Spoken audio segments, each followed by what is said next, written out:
Welcome back to the Rodcast, Tuesday edition of the Rodcast. Thank you guys for joining us. Lots to get into on the show today. We'll talk about the Monday Night Football game last night. Dolphins get the win. We'll dive into that a little bit. Also, plenty of discussion about the Longhorns' upcoming opponent. Yes, they are back in the SEC, and the rivalry is back as well, Texas versus Arkansas. So we'll talk a ton about that. Start previewing the Longhorns' upcoming road trip to Fayetteville. We'll get into that. We'll go behind the burnt orange curtain next segment. Sark had his media availability to talk about their upcoming opponent, so we'll play some of that Sark audio for you, courtesy of my man Patrick breaking that down for us. We'll get to that coming up next segment. Also, we'll talk about the Texans a little bit. I got some very unflattering nuggets, very unflattering stats about where the Texans are and where the state of that Texans offense. We'll get into that too coming up.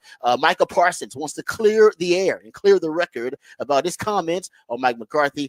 So we'll play that audio for you too. We'll get into that coming up a little bit later on in the show. Also, there are a couple of Longhorns that I want to highlight too, who are having an interesting week on the 40 acres. We'll get into that too, including Quinn Ewers. For some reason, Quinn Ewers continues to be the focus of either practical jokes or some like deep fakes and stuff going on. I don't know what's going on with Quinn. We'll get into that because I know a lot of you folks out there saw that story, but it was fake news. But this is the second kind of fake news story that Quinn has been a part of lately. So we'll get into that. We'll dive into it. Also, we'll get into our usual favorites on the show. We got Raj Rant. Raj Rant will probably review some of my notes that I didn't get to cover about Texas, Florida. We're moving on, of course, to Texas versus Arkansas, but I'll get into some of the things that I saw that we didn't bring up yesterday. We'll do that in Raj Rant. We'll also get into some other NFL news notes and nuggets from around the league. We got your usual favorites. We got Raj Rant. We got Who Said That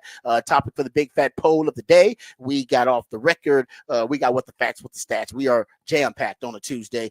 Before we do any of that, let's introduce you to the rest of the crew. He's one of the hardest working members of the ARN family. Got a hustler spirit, period. Not sure what he's paid, but pretty damn sure the man is underpaid. Ain't no 401k for this hustler, and he's a hustle man of many talents. It is our friend, co-host, and neighbor. It is Patrick Davis, y'all. What's going on, Patrick? How you doing, brother? I'm doing good. Ready to get it rolling here on a Tuesday morning. Get into all of the comments around, and then we get the NBA Group Cup today. The NBA Cup, the group play starts tonight. And oh man, I forgot about the NBA Cup. I haven't looked too much into it this season, and I'm just hoping that the courts aren't as bad as they were last year. Oh, you didn't like the very extravagant the courts that made it hard to watch the game? No. I was not a fan of the thing that blinded everybody from watching the actual basketball game. That would seem like a bad idea.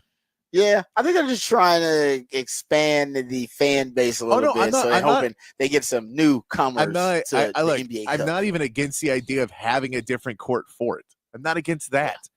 But the courts they had designed were god-awful for most people because they were just like super colored, and they're the same color as the team's jerseys. Oh, well, that's not good. So you can't go, well, the Bulls are red, and here's a red court, and not expect them to somewhat disappear into the court when you're watching the game. So it just made watching the game much more difficult. They didn't look that good either. They looked like something that was designed on a computer and was looked at on a computer and was always looked at as a picture. And no one ever thought, well, what is this actually going to look like on a court? And then they put it on a court and they went, oh, the games are tomorrow. We got to do it. It felt much more like that. Or we already spent the money to do this. Like it didn't seem like there was any proof to do like a scale model of it. Yeah, I don't know where would you? I guess where's the proof of concept, or where would you do it? You just do a scale model. And go, oh, this doesn't look good on a scale model. It looks good on a computer screen, but once you put it onto a actual court wood, where people have to play on it. Yeah, this does not look right. Put a little action figure on it or something. You're like, oh. I don't know if it translates, but you're probably right about that. Maybe this year it'll be a little bit different. So we'll see. We'll see tonight if they've changed up the courts. I mean, I could believe they just run out the same courts again they did last year. But I'm hoping because they got some analytics and they got some numbers telling them that kids like this, and this is for kids. You realize this is trying to get the younger demographic. All right, well then why are the Mavs playing at 9 o'clock tonight? Because they know you're gonna watch regardless. Like they don't care about you. I mean, they care about you, but they don't care about because they know you're gonna watch it no matter what. Me, they're trying to get the younger generation. The worst thing in sports is if you love a sport, you are no longer matter about watching that sport. It is the most infuriating thing about being a fan of sports. It is true. Yeah, once you're addicted, they're like, we got him. Like, why do we cater to him or her? We don't have to. They already in. They're gonna just complain about it the whole time, but they're still gonna watch. Exactly. Did you turn it off? No. All right. Well, whatever. We're just gonna... Exactly what you did. You're gonna watch the NBA Cup and complain about the courts the whole time, and why you still watch. So, yeah, that proves their theory that once you're in, you're in. You ain't going nowhere. You ain't going nowhere. No. Yeah. So it is very much the most frustrating. And that's now, granted, I'll be on the other side, and I had some conversation with some friends, and this is a couple weeks back, about the new kickoff rules. Oh, and the discussion went, I don't like those new kickoff rules. I go, what do you not like about them? I go, I don't like them. And then I said, okay, well, here's the deal. There was just no more kick returns in football anymore. So would you rather have the new kickoff rules where there are kick returns, or zero more kickoffs ever in football? And they go, zero more kickoffs. And I was like, y'all don't. Yeah, this is just old men now. This is it. Yeah. No, President Trump complained about it too, like literally while he was campaigning. Yeah, I remember one of his. No, I get that it's not like I'd prefer to have, but you're like, no one's going to kick off that way anymore. So you get like 3 a year. I don't even think it's actually made a big difference. It actually has not changed. They're going to push it out further, and I think it will.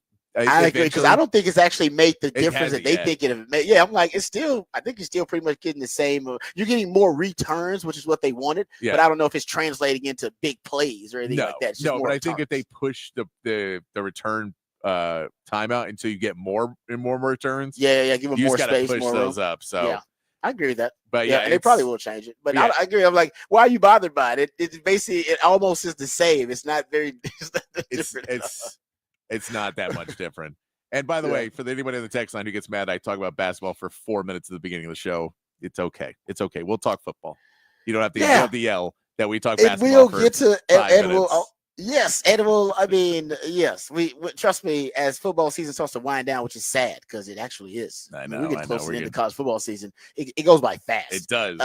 We'll start to ramp up. I didn't even know the NBA Cup was happening. No, I know it's crazy. I appreciate Patrick coming on talking basketball, because otherwise I don't think we'd be up to speed on all things that's happening in the NBA. So I appreciate him coming on to talk some basketball. Let me introduce my co-host so we can talk about some football. Because he's a proud alumni of DBU. He's got more papers than Dunder Mifflin and watches more film than Siskel and Ebert. He is the new Rodfather of Austin Sports Radio, Mr. Rod Babers. What if it was Texas basketball? With that, they don't matter. There's any basketball. No. What if we wanted to congratulate the soccer team on winning the SEC championship? No, it's the first season. SEC champion. We're only allowed to talk about Longhorn football for 4 hours a day, Rod. 20 hours a week.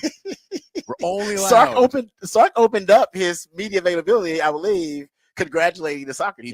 He did. He got a round of applause for him and everything. Yeah. There you go. They had the trophy there because they had the presser with the head coach there, so they had the trophy in the room. Yeah, first SEC title for Texas is soccer. So congrats to the ladies. That's fantastic. Yes, but we will talk mostly football. You guys know how it goes. So, of course. But we'll get to I won't get. Okay, we'll get to this Quinn story because it's a weird story. Probably should save it for off the record, but I know it's top of mind for some folks. Have you heard about this story? No. This Quinn story? No, I have not. Okay.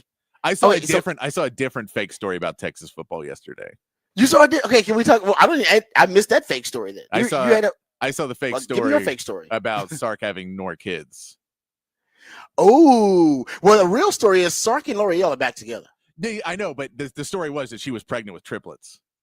Oh, well, that's not true. Not from what I think. No. Not that we've heard. I saw the story and then I looked up the story and there was no reported nowhere else. So, but I saw that one yesterday scrolling through a feed that someone just put that out there. Just threw it out there. Just like put a picture of him out there and you saw that and you went, is that real? How would I have not heard about this? It was like 8 days ago too. So you're like, how would I not heard about this in a week?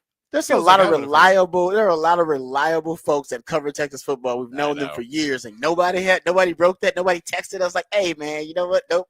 I do know that he and L'Oreal are back together. 2 game broadcasts because some people have been keeping up with the wedding ring. I did not keep up with it, but some people are literally watching the wedding. I don't know if he ever stopped wearing the wedding ring or no. I don't wear a wedding ring, by the way. I've been married for I don't wear a wedding ring. My wife doesn't care. I don't wear it every day. I'm gonna lose it if I wear it. Yeah. So every now and then I'll wear, I think when I go do my TV broadcast now, she's like, hey, you should wear a wedding ring. Okay, some women are looking, like, I don't think nobody's looking at me like that, but I get now, then I wear one.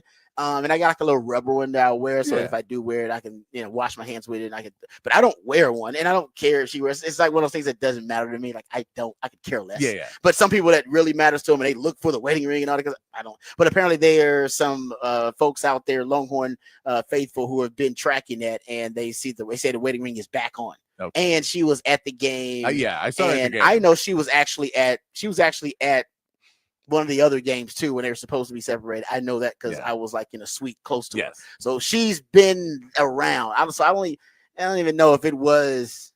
I mean, I guess the divorce. Maybe they did get divorced. Got back together. I don't know, or it was just a separation. I have no idea. But they're back. They're back, and it's all good. We're happy for you, Sark. They're back. Makes you happy, that is not rumor. That is not fake news. They are back together. That is great. All right. So you heard, but the trip is I did not hear that. That is fake news. The fake news about Quinn was that it was like apparently some AI generated like screenshot. Yeah. Apparently of a fake conversation between him and some young lady or some person, and he's just kind of at. I don't even want to read the whole thing because it's like it's a fake news, so it ain't worth reading verbatim. All right, but essentially he's thirsty, begging for some screenshots, some sex, if you will, photos of some kind, and this fake news, Quinn. All right, whatever. And then that screenshot of him asking for photos and that kind of stuff, and that exchange that was posted by some, I think it was like I don't even want to throw them out there, but some account. And then it made its way to Barstool. And then the Barstool account apologized for putting it out there. It said, I've been informed that this is a fake screenshot, and I'm deeply sorry and express my heartfelt apologies to Quinn, Texas football, and the Ewers family. So I don't know if it was a joke or whatever, but it was taken the wrong way. And come on, remember, Quinn, there was also that story that came out from it was a hacking of 247, I believe. Yeah, I believe so. They said it was a hacking. And then they said he was like going to essentially forego the rest of his eligibility and start training for the NFL draft. That was fake news. So I don't know. Quinn's been the subject, or at least victim of some fakes online for some reason. I have no idea why, but there you go. That was fake news for anybody who saw that and was like, what's going on with Quinn? Is Quinn, out there? Is he out there like that? He might be. I don't know what he's doing, but that's fake. And so I just wanted to make sure we got that cleared up because I saw that last night. I was like, oh man, what is that? And I saw people throwing out memes and GIFs about it. I was like, what is this? And I did some research and found out that was. You know what, though? Right. That does mean that Texas football is at least back in the major conversations around sports. You are getting all sorts of fake stories about you now. That is true. You're right about that. Yeah, these salacious headlines are back too. Also, I love the story that, because of Jerry Gibson fumbling the football, that they did, and we'll hear from Sark talking about this too. They did the old school program treatment, and I guess it's a short choice thing because apparently, remember, Bijan had to do this.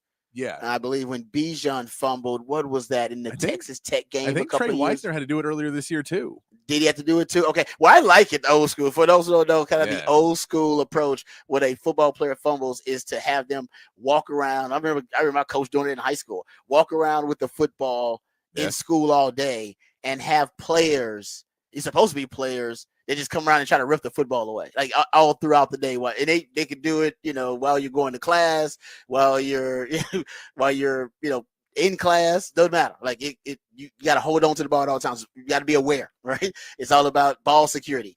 And Jerry Gibson apparently had to deal with this. I don't know how many times, but throughout the school day, he had to hold on to a football. And my thing is, I think they should upgrade the rules where anybody can go after it. You can't do that in 2024, man. You'll be trying to tackle him out there? Not tackle him. You got to go for the ball. Nobody tackles. Hey. Nobody tackles. You think rip the ball. You give people an inch and they ain't going to take a mile on this one?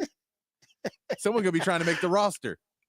Hey, they say you got no tackle. You tackle, then all bets are off. You're going to get. No, I think you just put Derek Johnson on campus and just tell him Derek Johnson is somewhere around and he's coming for you today. It's too easy with just your own teammates. It's too easy. It's just too easy. The campus is too big. Yeah. And you got classes, but it's too big, and you guys. What about all athletes? Anyone who plays any sport for Texas. I like that. That's good too. So any sport, more, male and it's female. not everybody. Male, female, everybody. Yeah. Yeah, I like that. That's good. It needs to be more challenging because it's too easy. It's like, come on, man. There's like 100-something people on the team. How many students on that damn campus? Yeah. You know what I mean? Like 30, 40,000, whatever it is. Like, I don't know. But come on now. You need to have more. You need to have more people have access to it. So I like that. All student athletes, CDC should announce it. All student athletes are able to challenge Jerry Gibson and strip the ball from him if you see him anywhere on campus. There you go. Boom. Yeah. Done. Just I like can't. Right. We got how many running backs out for the season? We can't be having everyone touch Jarek. Just saying. You touch the ball. You don't tackle the guy. Like, anybody trying to tackle that, you know, non-athletes trying to touch the ball. That's why they don't stand a chance. Most of them they don't got it. They don't have a shot. Hit him in the face, hit him in the arm. I'm telling you, man. I don't trust these people. Yeah, somebody's slapping him in the face. All right, that's a penalty even on the football field. Go hands to the face. You can't be just slapping people in the face. No, that's not good. But I like your idea. That's a nice compromise, right in the middle. All student athletes, they get to do it. I agree with that. It's just, I'm saying it's too easy though with football players. Like it's not challenging enough. Trust me. Even in high school, it wasn't challenging enough for those guys. All right. And then the teachers are not in on it, so they don't even like it when you're doing it during class. They're like, what are you doing? Stop that disruption. Stop it. And I'm like, hey, I'm trying to help out the team here. All right. Coach got me. This is a project for the team. And then see, they don't get it. So I agree with you. Have some basketball players, it'd be too tough though. They're too tall. You know what I mean? They're not gonna be able to rip it out. What sport other than football, what sport would stand the best chance of ripping it out? Oh, you know what? I know it is. The shot put people. Oh, well, they can rip it. Yeah, they can rip it out. Whoever the shot put people, watch out for that. Whether it's a young lady. I'm worried about. I'm thinking about the precision people who can come in and just poke it. Ooh, just poke it. Those long arm swimmers. Yeah, they got the long arms, man. They come from anywhere. Got that wingspan. Just freestyle. Just right in there. Soccer people trying to kick it out. It's like, hey, man, you can't do that. All right, there you go. All right, so that's some of the random stories that that's another story I wanted to get to, but we'll save that one because my man Anthony Hill. I think we've been underrating Anthony Hill's off-field personality. Yes. I think we need to start celebrating his off-the-field personality a little bit more. Apparently, his off-the-field personality and on-the-field persona are the same, which is weird and strange. Usually you flip a switch and you're somebody different on the field, you're off the field. Apparently he's kind of the same person off the field that he is on the field. And it doesn't translate and track with his game. Because his game is nasty and mean and he's physical. But apparently his demeanor is not necessarily like that on the football field. So we'll get to that too coming up a little bit later on. But first, let's get to the horn headlines because if we don't take care of business, we'll get all off track before the show even gets started. So let's get educated, updated, and informed on all the top stories of the day first. Then we'll come back and dive deeper into last night's Monday Night Football game and also some more Texas football discussion. But first, the horn headlines with Patrick Davis. All right, your horn headlines brought to you by Top Gun Rentals and Lawn Equipment. In the NBA, the Spurs picked up a 116-96 win over the Kings last night with Victor Wembanyama getting a season-high 34 points and adding 14 rebounds. And the Rockets knocked off the Wizards 107-92 with Alperen Sengun leading the way with 27 points and 17 rebounds. Tonight, the NBA Cup group play begins with the Mavericks taking on the Warriors. In college basketball, Longhorns are back in action tonight against Chicago State at the Moody Center with Trey Johnson looking to keep up his hot start, averaging 28.5 points in his first two games. And the Champions Classic takes place in Atlanta tonight with Michigan State taking on number 1 Kansas and number 6 Duke, projected number 1 overall pick Cooper Flagg facing number 19 Kentucky in their new look without Coach Calipari. And in the NFL, the Dolphins snapped a 3-game losing streak by beating the Rams 23-15 on Monday Night Football. The Rams could not make it into the end zone all game, scoring all of their points off of field goals. And that's your horn headlines. All right, thank you, Patrick, for the horn headlines. That was an ugly game. I didn't watch a ton of it. I did on and off, but that was a sloppy, ugly game. I think Rams averaged like 1.7 yards per play in the first quarter. It was. And they had a lot of turnovers early on at the end of that first quarter. Calais Campbell got that deflection on that Matt Stafford pass, and that led to an interception. After that Miami field goal, Tua, he threw an interception when he was kind of just throwing off balance and off his back foot. He threw that interception. On the next play, that's when Kyren Williams fumbled and gave it back to Miami. A few plays later, Jared Verse strip sacked Tua, and then he gave it back again. Snip, snap, snip, snap, snip, snap. But then it kind of cooled off, and it still was sloppy after that. I mean, with drops and the Rams, really the basic came down to third down. The Rams were terrible on third down, and they were 3 of 12 on third down. 2 of those conversions came on their final drive of the game. But the Miami Dolphins, they were just buttoned up enough on third down, 6 of 13 on third down. They only punted on 3 of their 10 possessions. Like I said, they also had turnovers as well. They only punted on 3 of their 10 possessions. And most importantly, they got touchdowns where the Rams could only get field goals. That's going to, you ain't going to win in the NFL like that. So Matt Stafford, he did have a pretty good performance, 32 for 293, but critical sacks on third downs, turnovers, just sloppy play. I thought the Rams they had that winning streak. I thought they may get back in the mix, and they still may. I mean, they're still got mathematically, they still have, their playoff hopes alive. I think even for Miami, mathematically, they're still alive, but I don't know if either one of these teams are playoff teams. No, right, and I mean, we'll kind of get into this a little bit in our big fat poll, but yeah, it's the Rams. What's weird is before that trade deadline, it looked like they all had this urgency in them, and Cooper and Puka combined them. Cooper and Puka That's a good back. Like celebrity couple.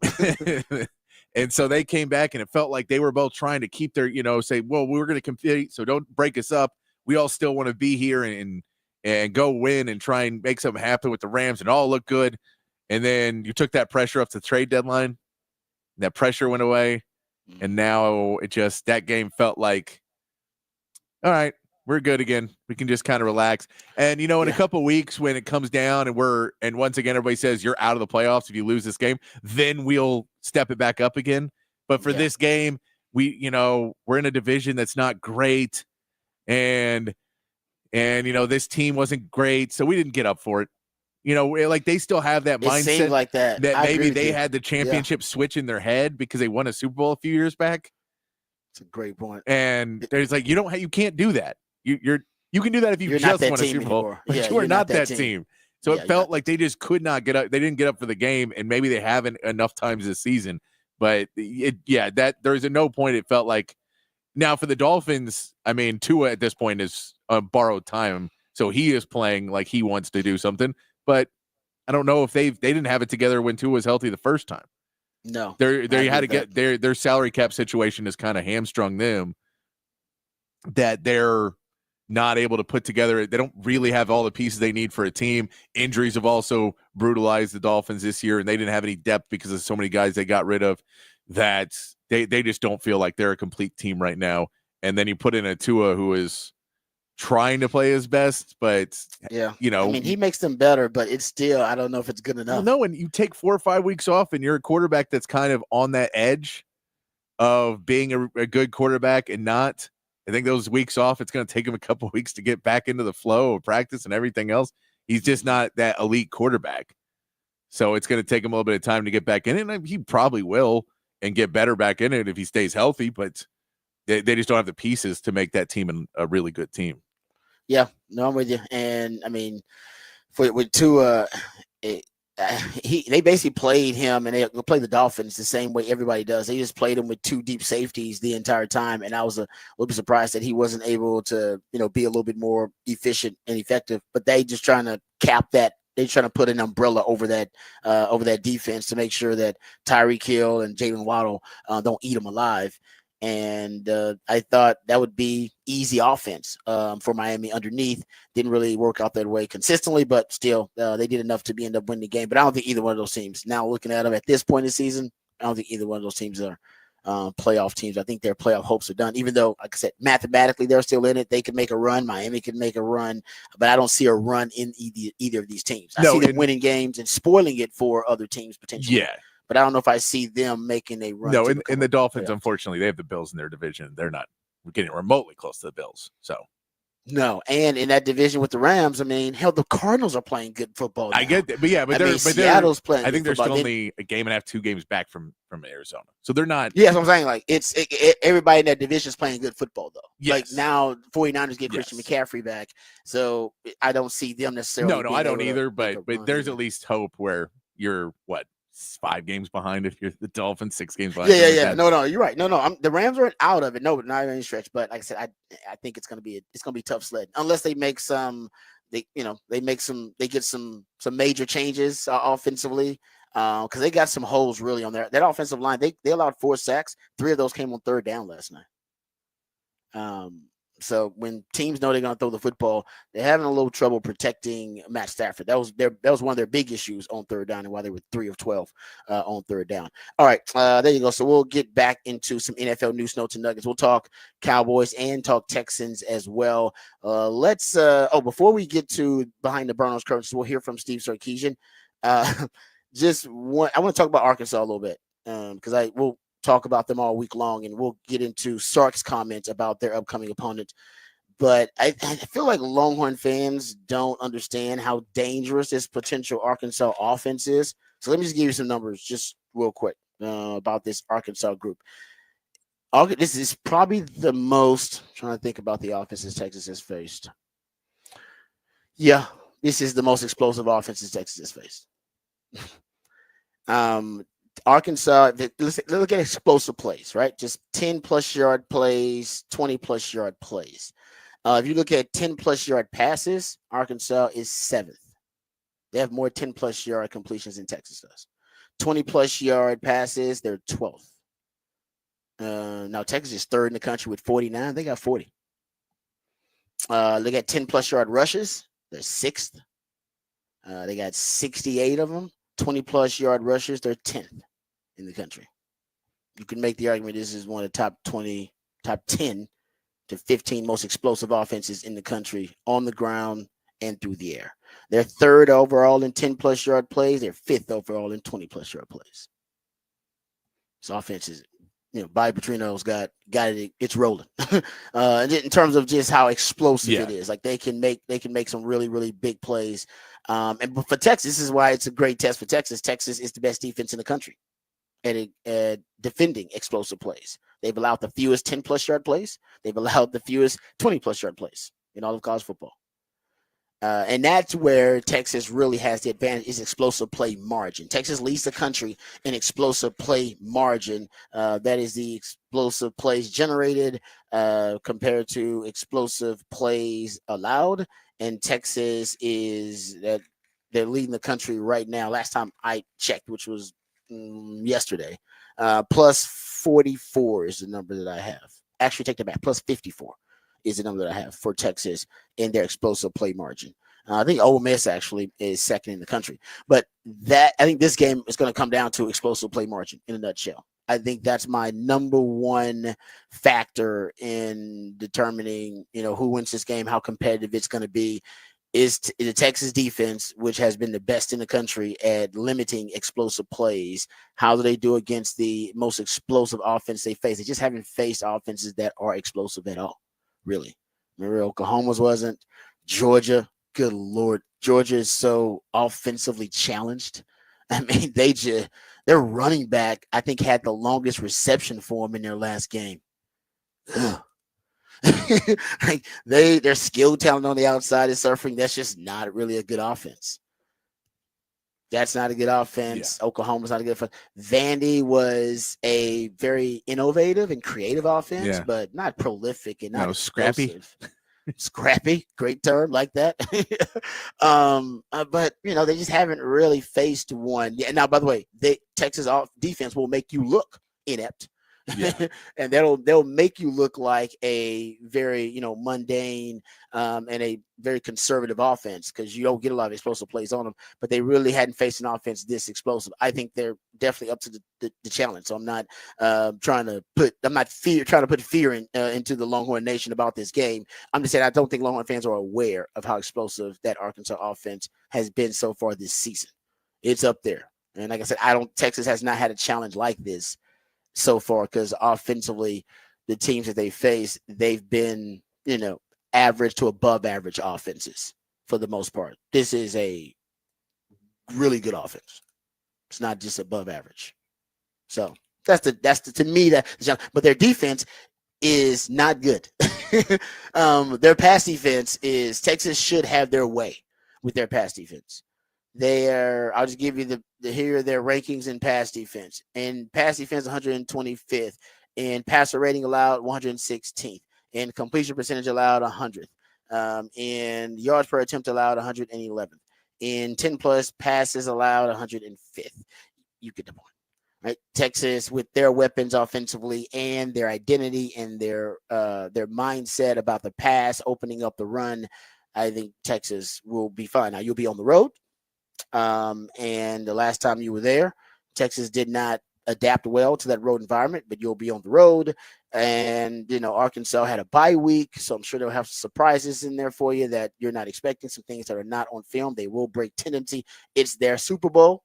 It's the biggest game of the year for Arkansas at home. So you expect them to throw everything at you, kitchen sink included, all the tricks, double pass, fleet flickers, the double reverse. I mean, it's coming out. If they got it in the playbook somewhere, they using it against Texas. You know that going in. But like I said, the reason that it's going to be tough on the Texas defense, but that's a good matchup for Texas either way, because the Texas defense is the best in the country. You can't be in a better position to defend this explosive offense than you are because your defense is the best defense in the country, not only statistically, but at defending and limiting explosive plays. Where Texas will win the game is that the Arkansas defense is not very good at defending explosive plays. That's why the explosive play margin is big. You actually, I don't know, it may end up the defense and their offense may end up canceling each other out. But Texas's offense versus that Arkansas defense, you'll have a distinct, huge, almost like Grand Canyon size advantage with your passing game going up against their pass defense. Your rushing offense going up against their rush defense, actually, they probably will they'll get, in my opinion, they get the advantage there because your rushing offense is not formidable, but your passing offense is like if it's anything like it was against Florida, and their pass defense is a little better than Florida's, but not much. It's not. They don't have enough guys to match up with you. They just don't. The key is, can their pass rush get to you before you can exploit their vulnerabilities in the back end? I think it can, and we know Texas don't get the ball out quickly anyway. They're not going to look downfield much to allow the pass rush to get home. Ball's going to be out in under 2.5 seconds. It's going to be really tough for that pass rush to get home. But, we'll see. In the offensive line, as long as they're playing like they played last weekend, I think Texas will be – I think they're in a good position. It's the reason they're favored by 2 touchdowns. Actually, more than 2 touchdowns. I think it's like 16.5 initially. Now it may be down to 14.5. Not sure. I got to go check the line. But there you go. There's a little quick preview of the Texas-Arkansas matchup. Of course, we'll dive deeper as the week goes on. As a matter of fact, we'll do that coming up next segment. We'll go behind the burnt orange curtain, hear from Steve Sarkisian about their upcoming opponent, the rekindling the rivalry with the Arkansas Razorbacks. All of that and more right here on the Rodcast featuring Patrick Davis. I'm Lifetime Longhorn. Rod Davis coming back on the horn.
All right, welcome back to the Rodcast. Time to get to some Texas football conversation behind the burnt orange curtain. Let's hear from head coach Steve Sarkisian talking about their upcoming opponent, the Arkansas Razorbacks.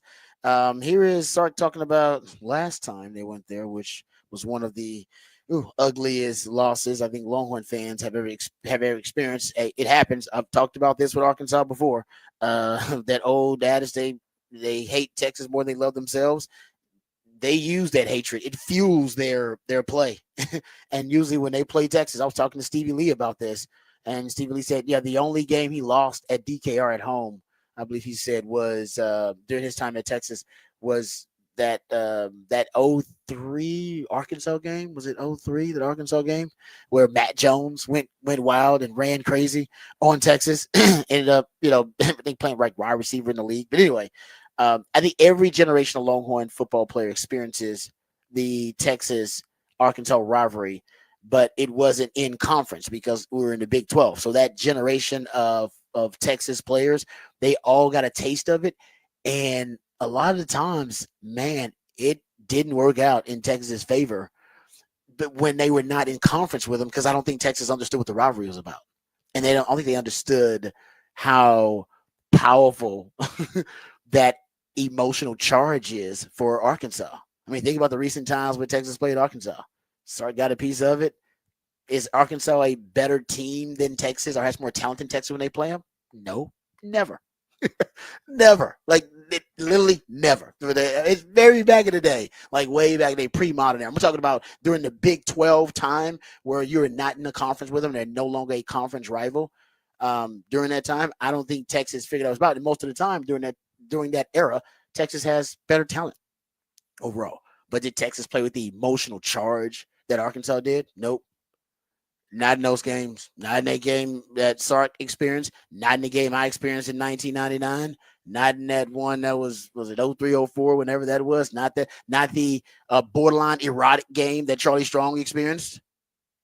Think about them. They got ugly. Them games got ugly because I don't think Texas understood. Now it's really, I think, a good thing that Sark experienced it. That you have, I think, 11 players on this team, 9 starters that experience it. So they're leaders on the team. They won't allow these young bucks to walk in there unaware of that emotional charge. And more so than any, I mean, I think that's part of what makes rivalries so unique is that emotional charge that exists in the game and that kind of volatility. Because some guys play great with that and can kind of ride that emotional high, and it helps their game. And there are some guys, it's an impediment. It really does. It hurts their ability to process. They can't, process the emotional. As what Sark says, play with emotion, don't play emotional. And I've always thought that Arkansas has done a great job of being able to kind of cultivate that hatred and really manifest it into something that's advantageous for them in the matchup. I don't know how they do it because they've done it with different coaches, different regimes. It's just part of the culture of Arkansas and their hatred for Texas. But it is real. It's like I compare it to the Force on Star Wars, right? The Force, there's the good and the bad side, right? It's love and hate. But hey, the dark side of the Force is just as strong as the other side of the Force, the good side of the Force, and they use the dark side of the Force. All right, the Arkansas uses it. Texas may have on their side, the good side of the Force. Hey, Sark better make sure it's ready to go. Because they gonna use it, man. They will be ready to roll. All right, so here's Sark talking about the last time he went down to Fayetteville and faced the Arkansas Razorbacks and the lessons that he learned from them. And going back, I always try to revisit some of those games, even from years past, just to get a sense and a feel.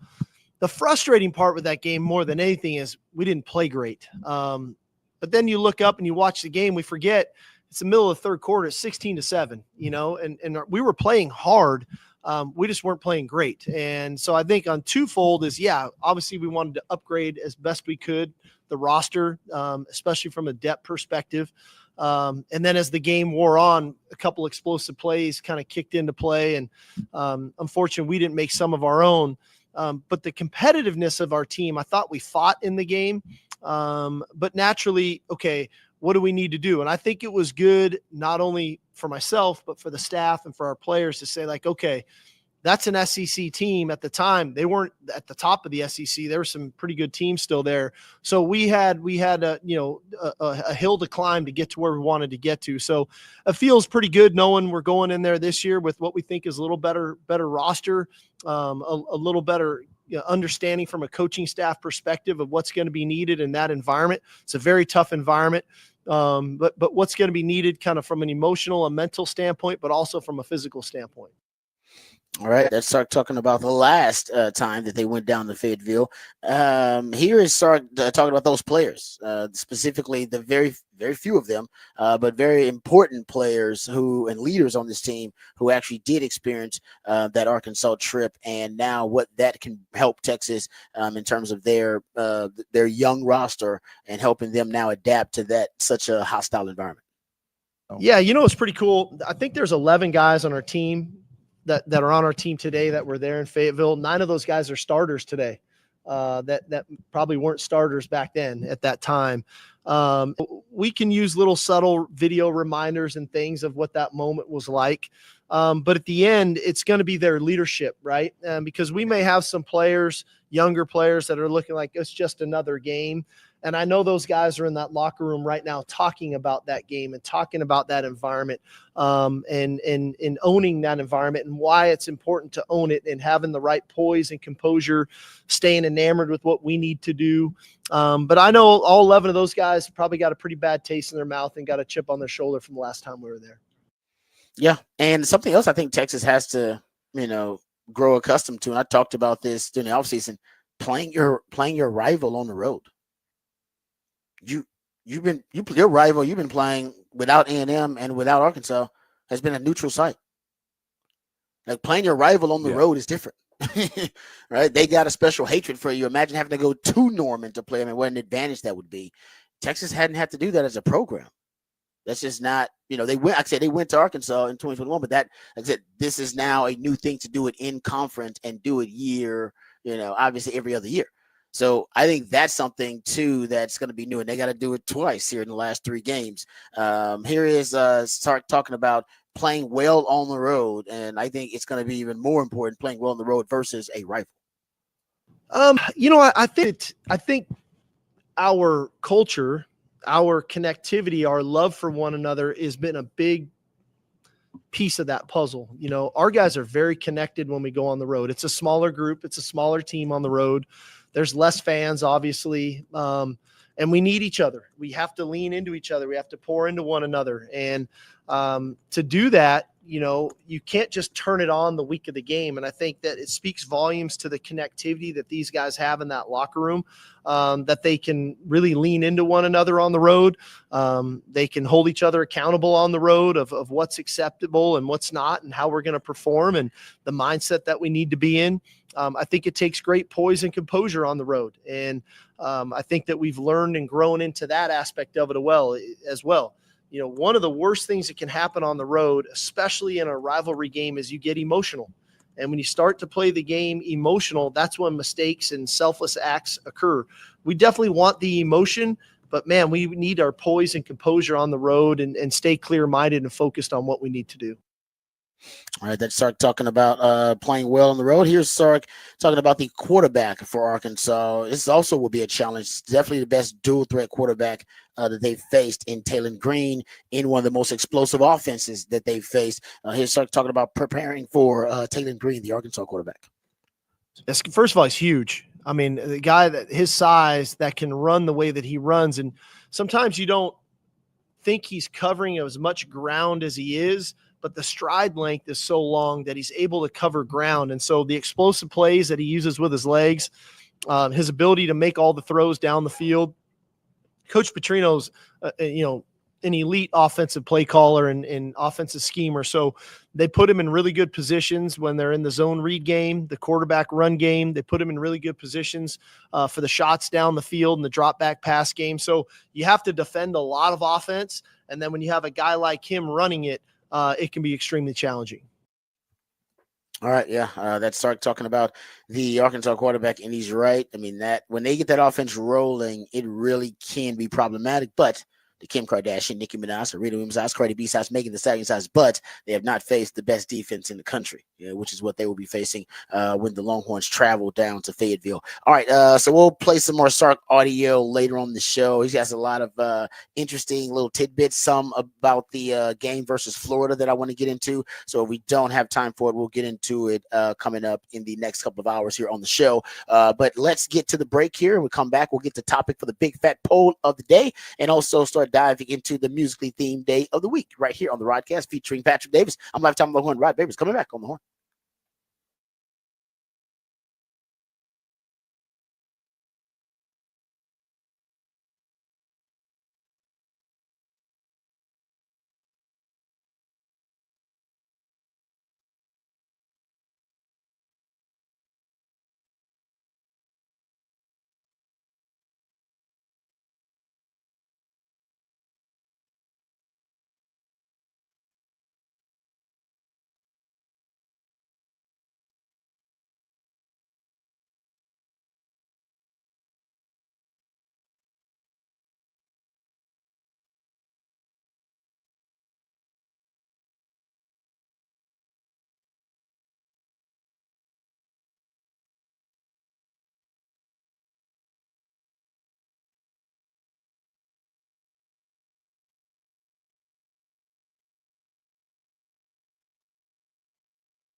Back on the Rodcast here on a Tuesday morning, and that means it's a top of the charts Tuesday where I will play songs that were number one this day in history.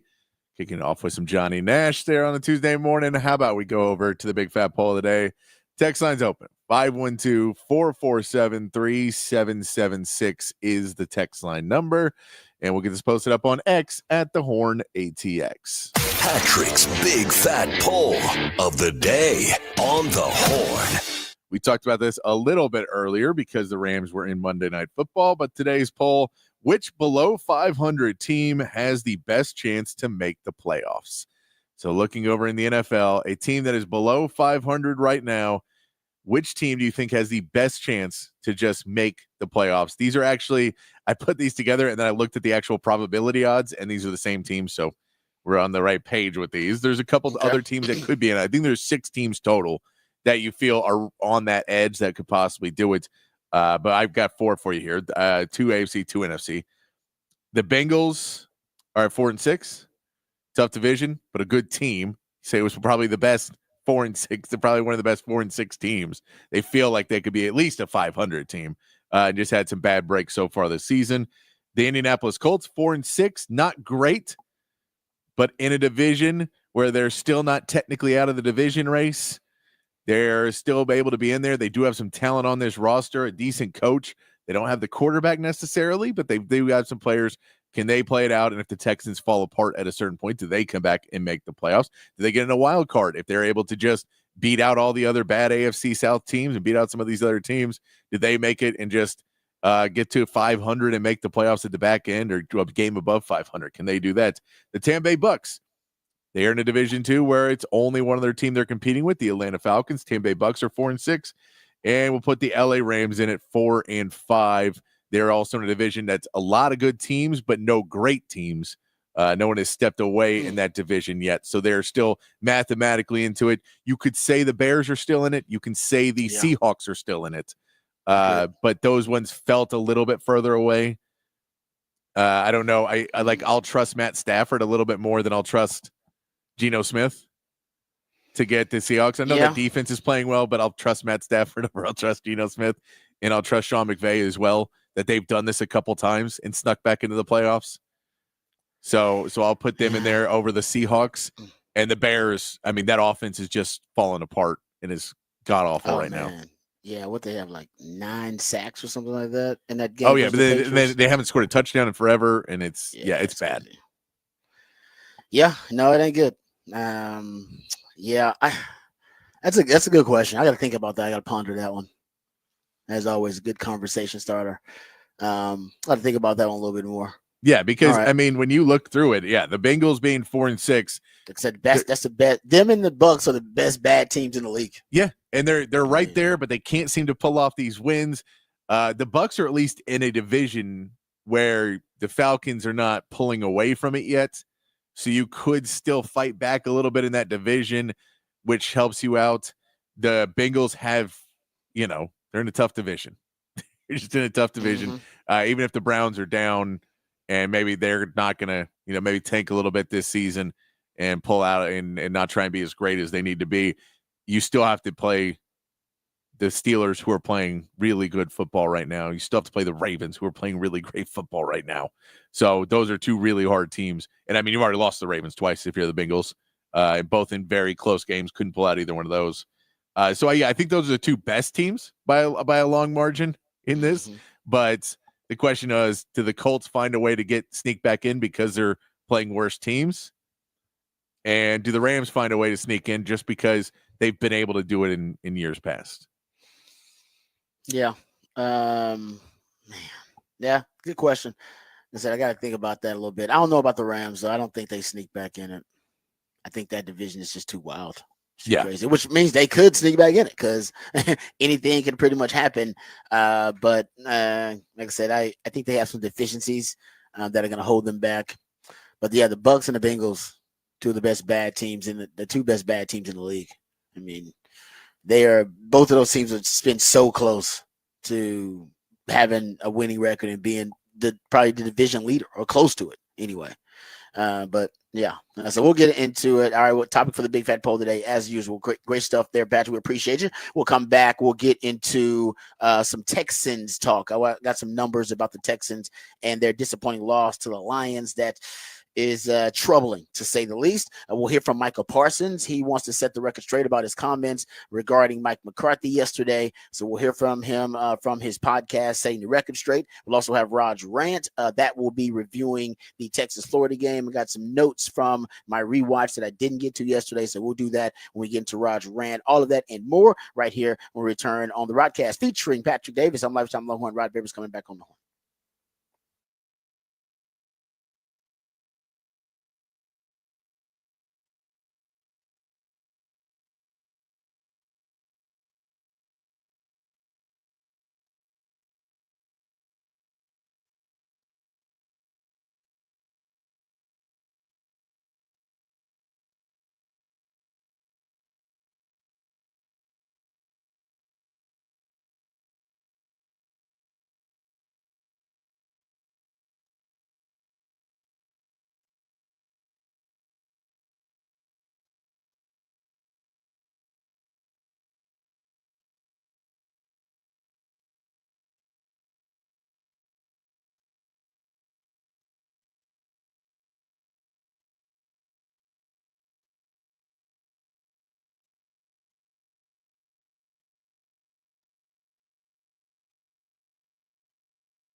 Welcome back to the Rodcast. It is a top of the charts Tuesday edition of the Rodcast. That's when my co-host, the Idigionaire, Patrick Davis, who does all the musically themed days of the week, and we're grateful for it. But he on top of the charts Tuesday, he plays jams that reach the top of the Billboard charts on this day in history. So we appreciate him hooking us up there. He also hooks us up with the topic for the big fat poll of the day, which is already posted. And Patrick, give the folks the topic for the big fat poll of the day. Big fat poll of the day. Which team currently with a losing record has the best chance to make the playoffs? And we gave you 4 options: the Bengals, the Colts, the Bucks, and the Rams. I know. The crazy thing is, okay, Colts are out of it for me. Okay. I just don't. Yeah, I'm right. taking the Colts out of it. That's just, I can't. I don't believe in the Colts. I think the AFC South is just weak, so they're going to have one team coming out of the AFC South. The thing that's interesting is I like the Bengals and the Bucks because of the way their quarterbacks are playing. Joe Burrow and Baker Mayfield are playing both are playing some of the best football they've played in their careers right now. Did you see that throw that Baker made with Nick Bosa hanging on him? He's like, dude, it's amazing. It runs off the side and then completes a pass downfield. He got that dog in him, man. People don't like Baker, but I know Longhorn fans don't like him. You don't have to like him to see that play and just go, that's insane. To watch someone do against one of the best defenders in the league. So yeah, you're right. I don't know. Have we seen Baker? He's played some good football in his career in flashes, but this might be the best stretch if you put last year with it. I mean, this is a really good stretch of football he's playing right now with Tampa, and he don't even have the wide receivers. No, and that's if you're able to get Mike Evans, they getting him back? I think Mike Evans is supposed to come back. See, that's the thing. If it was a hamstring, to me, that's why. Yeah, hamstrings are tricky, especially for old guys. But for him, we talked about this. He's not a separation guy. He just needs it to heal enough so that he can, be capable of running, of getting downfield and getting vertical. But considering he's doing that without his top 2 wide receivers, that is even more miraculous. And to me, that division, there's, Atlanta. I pick Atlanta to win that division, but I can easily see the Bucks making a run. So the Bucks feel good. I just don't. Cincinnati, that division right now with the Ravens and the Steelers. After Steelers beat the Commanders, now we got to take the Steelers seriously. Now there's a chance down the stretch here the Steelers may win. We know they have the toughest second half of the schedule. You said, Patrick, probably in the league. They got a chance to go 500 down the stretch. Yeah, win half of those games, right? Don't you think that's possible? Yeah, with the way Russell Wilson's been playing. Yeah, and the defense is legit. It's a top 5 defense, top 10 defense in the league. You got one of the best coaches in the league. People talking about Mike Tomlin for coach of the year. So if they can, go 500 down the stretch there, you're talking about the Steelers with 11 wins or getting close to 11 wins. Yeah. Then the Ravens are going to be close to there. I just don't see Cincy being able to climb out of that basement in that division. That's tough. No, it's going to be tough. Yeah, and the Steelers, they just beat the Commanders. They just pulled another win out of nowhere that you wouldn't expect them to get. I don't. Yeah, because look, they're not going to win their division. We know that. I don't think they can win the division, but could they be a wild card? They could, but it's tough because they still got some games in that division. Division, unless it's the Browns, it ain't. But they've already played the Ravens twice, and they lost. So that's already done. But Steelers is the way they can make up ground. If they got basically sweep the Steelers, can they sweep the Steelers? They could. That's hard in division. Mike Tomlin's owned that division. Exactly. So that's why I said, to me, I think the Bucks are more likely than the Bengals. I'm gonna take the Colts out of it.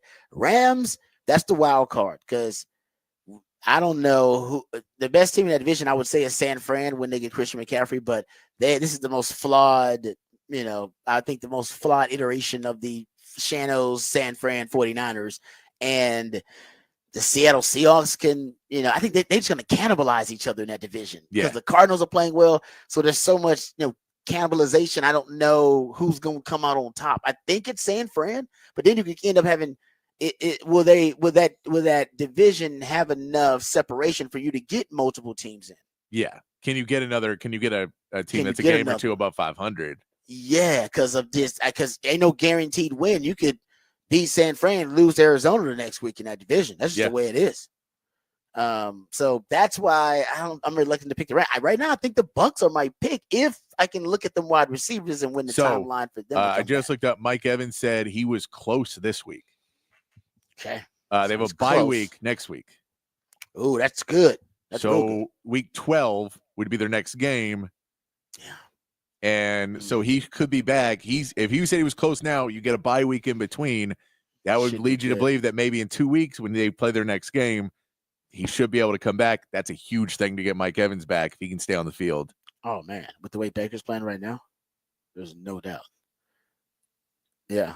So, yeah. No, I just – and I got to look at the schedules of either of them. But like I said, right now the Bucs are my top pick. I haven't voted just yet. I'm going to vote on the poll here in a second. I'm doing way too much research for this topic for the Big Fat Poll today. But Tampa right now is my leader. And then like I said, I maybe the Rams just because it's a wild card. I don't see Cincy in that division, and I'll definitely take the Colts out. So for me, my two teams are probably going to be either the Rams or the Bucs making that move. Because I just, you got Matt Stafford and you got Sean McVay. They've been there, done that. Even last year they had, this kind of right. Last year I believe they had a very slow start too. Yeah. Ended up making a playoff. So I trust them a little bit more than I would say. I can't say I trust them more than the Bengals, but that division, I just don't see the Bengals being. No, and let me just throw out there for the last card making the playoffs right now in the AFC, because we're throwing out AFC teams. If we say we're throwing out the Bengals and the Colts, yep. The last team making the playoffs right now is the Broncos at 5-5. Oh, so right at 500. So 500 is the last team to make it in. 8 is the Colts, 9 is the Bengals, and 10 is the Dolphins at 3-6. So 3 wins right now. 3-6 is 3 games out of the playoffs. So 4-win teams are right there. That's why I say the Colts and Bengals are right there, because this AFC is the haves and have-nots.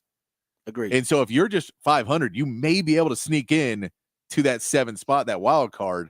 You may be able to sneak into it, and that's kind of where the Colts and Bengals fall in. Can one of those teams get to 500 and sneak in? Yeah. Bengals have a better chances because Joe Burrow is playing.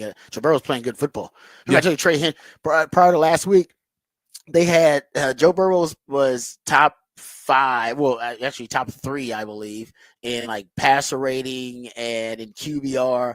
And Jamar Chase was leading the NFL in receiving yards, and Trey Hendrickson was leading the NFL in sacks. And yet they were a team with a losing record, under 500. It's like, how does that happen with all those really good players who are achieving at a high level? And, a lot of it was they just don't play a lot of complementary football. They don't really have a running game.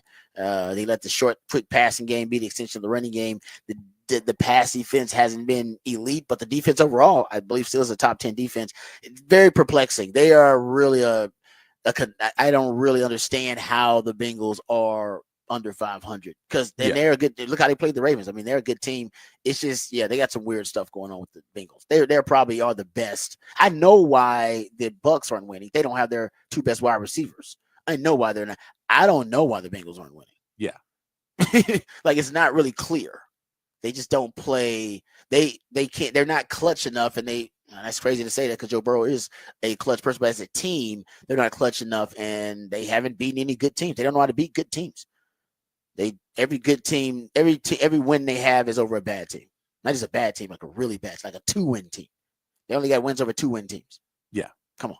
All right, so let me give you this one because this is the reason why, and I know we're blowing off the Colts. I'm just telling you that the Colts have a real shot to make this playoffs. Good Lord. Here's 5 games left. They have 7 games left. I'll give you 5 of the opponents first, and I'll give you the other 2. The other 2 losses, fine. They'll play the Lions and the Broncos. I'll say those 2 are losses, Lions and Broncos. Yeah. They play the Jets, the Patriots, the Titans, the Giants, and the Jaguars. So all could be wins. Yep. Or they all could be losses. Well, except for the Giants. They'll beat the Giants. I mean, but it's a 3-win Jets team. And they'll beat Tennessee. A 3-win Patriots, a 2-win Titans, a 2-win Giants, a 2-win Jaguars.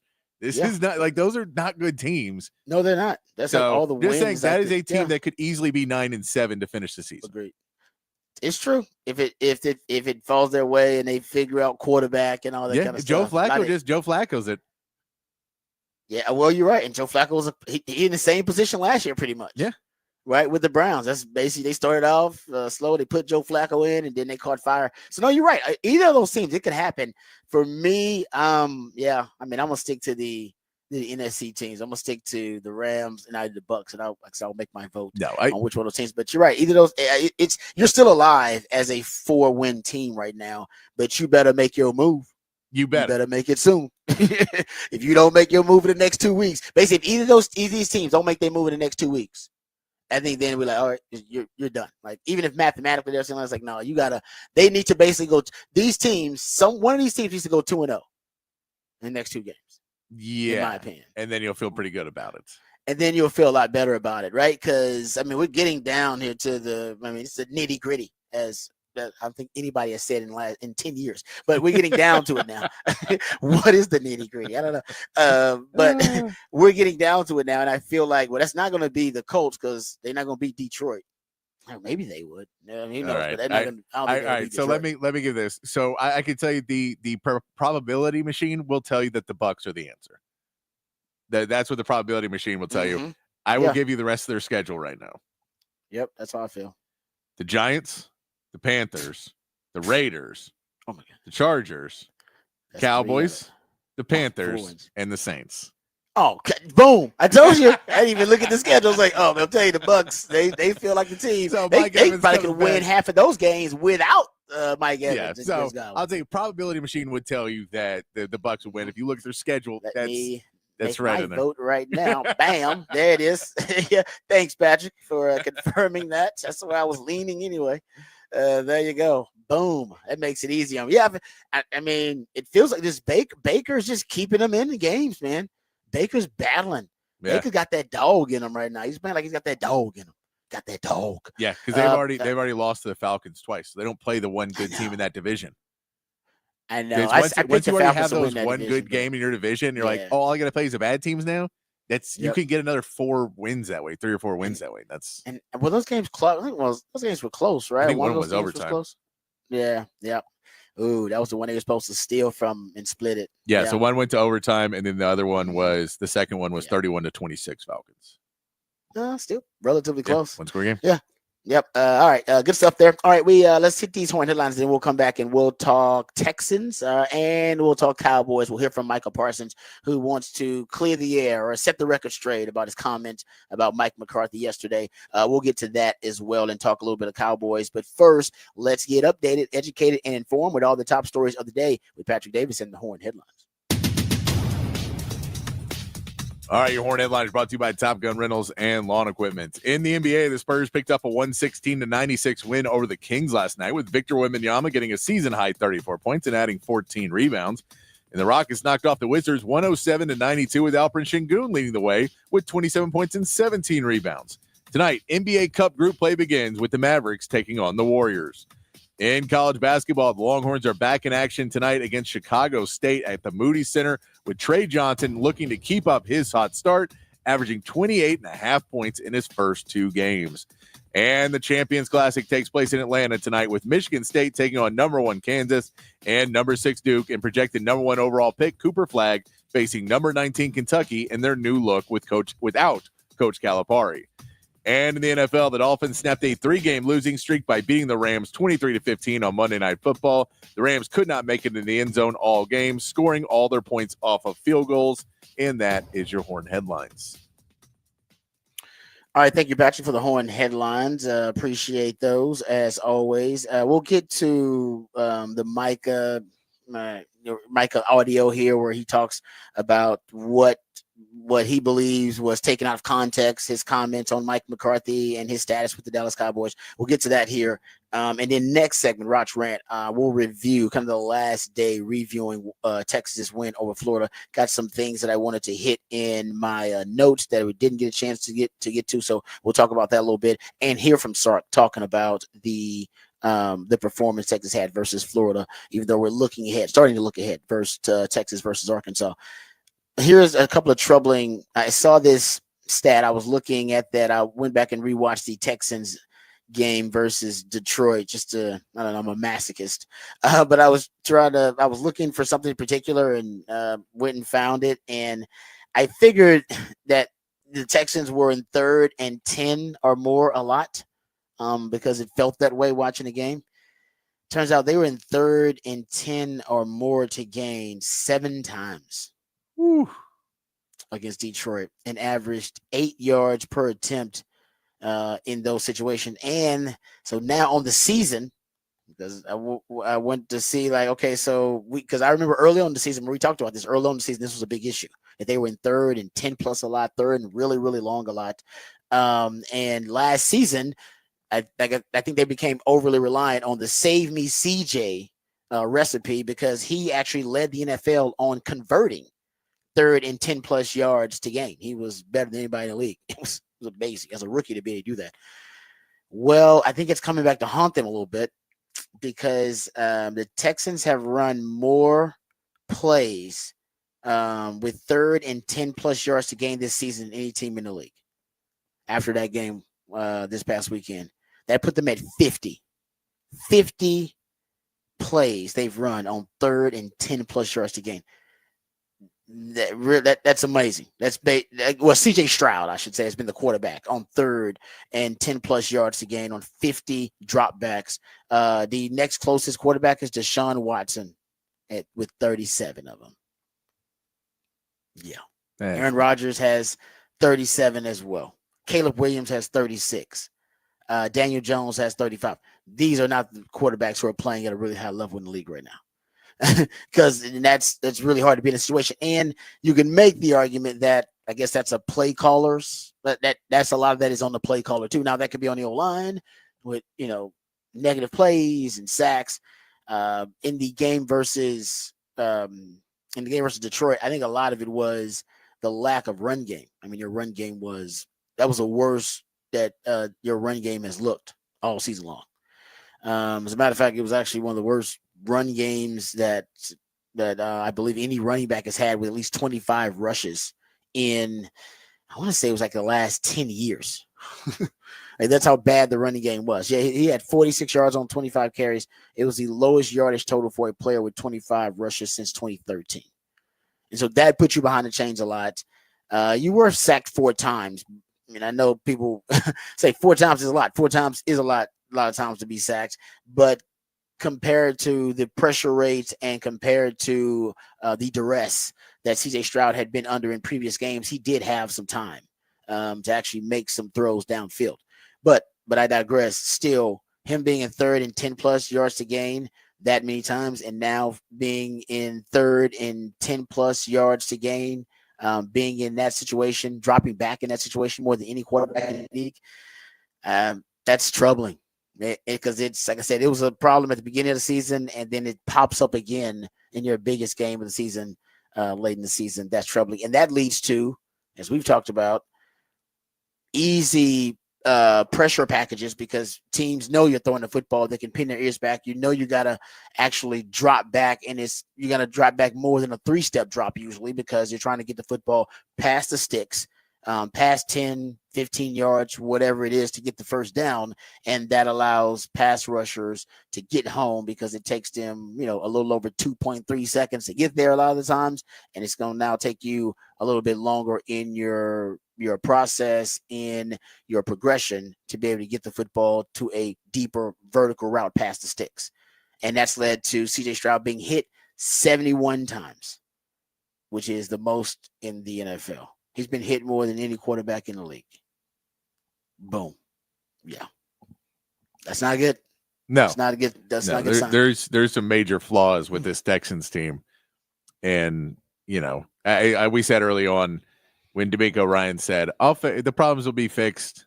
We'll get them fixed out. And you're like, I don't think you understand how big the problem is. Yeah. And maybe now they're starting to get a better idea of how big this problem is. They keep thinking that, or keep saying at least, that they're figuring it out week to week, and they've got it, they're growing and they're fixing it, and it keeps being the same problem over and over again. Yeah, it keeps popping up again. It'll improve for a couple of games, and then you'll see it once again rear its ugly head somewhere, and now it's back, third and 10 plus. And I think a lot of that is, some of it's on Bobby Slowick, some of it's on the execution. But Bobby Slowick, he does a lot. He calls a lot of run plays on what would be analytically considered passing downs. He just does. As a matter of fact, since October, the Texans have run more on what are considered analytical passing downs than any team in the league. And I think that also is a big part of it. And you know what? This is worth a discussion. It is worth and I'm not saying that I am I want Bobby Slowick fired or they should move on from Bobby Slowick. I'm not at all. But it is worth discussing whether CJ Stroud is compatible with a Shanahan offense, and whether you should modify it a little bit more. Because you will look at it. Not every quarterback is meant to shine in a Shanahan offense. It is a quarterback friendly offense. It is. But there have been instances and examples of CJ Stroud when they do things that are kind of outside of the conceptual signatures of the Shanahan offense, like spreading things out a little bit more, going up tempo, that CJ Stroud is more comfortable. And it works better with CJ Stroud's skill set. Spread RPOs, more max and chip protections in the 5 to 7 step, and allow him to work through mesh. Some of that, same stuff that he did kind of in college. More about what Andy Reid does with, with Patrick Mahomes. Kind of a very similar offense to what he does with Patrick Mahomes. And I know right now, ideally, that's not a great offense either. And maybe all this is a moot point, and you just need Nico Collins back, and that'll change everything, change the whole complexion of the offense. But it is worth exploring getting away from some of the Shanahan principles, because Bobby Slowick, you just ain't Shanahan. It didn't mean nothing personal, but that's why when they went to some of the gap and the power schemes earlier this season with Joe Mixon, they had a lot of success, which is kind of getting away from some of the Shanahan zone blocking schemes. And it's worth exploring. Maybe you should, with the passing game, explore some of the things that other systems are doing outside of the Shanahan system to maximize CJ Stroud's ability, or fix some of the problems with pass protection too. Yeah, I mean, I think that's beating your head in the wall, trying to do the same thing over and over and over again, and getting the same results, and then wondering why they're not changing. Yeah, if you can't alter some things, like I talked earlier, it looked like they were getting back to the line of scrimmage a little bit faster. So again, this week, so I don't know if that was again play calling, if that was set, whatever it is, they were getting the line a little bit. They weren't running up to the line with 3 seconds left on the clock as much this week. Yeah, yep. And so you go, I get that felt like that was something you were trying to do that didn't work, but maybe it's a play calling. Just change up your play calling a little bit, and you can do it. It's just you just have to change it up a little bit, and especially in that second half when you start to not be able to score, you have to try some different things out. You can't just keep sticking your offense out there and expecting them to make the difference on their own. You have to try and help them out as a coach. Yeah, teams are figuring you out. In the second half, it's clear, whatever it is, like they are figuring out what you're trying to accomplish and achieve offensively in the first half, and that's why you're averaging 8 points per game in the second half, and you're 26 in second half scoring. I'm sure all these issues are interrelated somehow. Yeah. Right. But I'm with you. I think play calling for Bobby Slowick, that can help with the third and long situations to get him more to third manageable. And I think that also is a big part of why you're not making the proper adjustments or not countering the adjustments, I should say, in the second half, and why your second half scoring has been pitiful. I mean, it's just been bad. You were shut out versus Detroit in the second half. If you'd have got one field goal, I mean, just a field, and that's basically what you've been doing. You've been getting 6 points, 3 points. But if you got that, you could make the argument, oh man, that's all it would have taken for you to find a way to win that game. All right, so there you go. That's the Texans' struggles. We'll talk about it. But seeing that CJ Stroud is the most hit quarterback. Anytime you see your starting quarterback, your team is the most hit quarterback in the league, that's an issue. And that he's in 3rd and 10+ yards to gain. He's dropping back in those situations more than any other quarterback in the league. It's just, it hurts your heart. Get it fixed, Texans. If you don't get it fixed, like I said, you don't win playoff games and you don't make playoff runs with glaring deficiencies like that. No, you can't. You don't make playoff runs when you say we don't have an offensive line that can pass protect and we're constantly in passing situations. Yep. Agreed. Like must-pass situations. Must-pass situations. Yeah. So we got to go down the field. Put 17 pass blockers in there. Who cares? We're going to get to him. No, you're right about that. That's why the Ravens are actually so interesting, because the Ravens, as you pointed out last week, and I'll look at it now, but they were last in pass defense last week, right? When they were facing against the Bengals. You don't win. I Super can't Bowls imagine being they're. I can't that imagine they're bad. better after that performance. Yeah, that's true.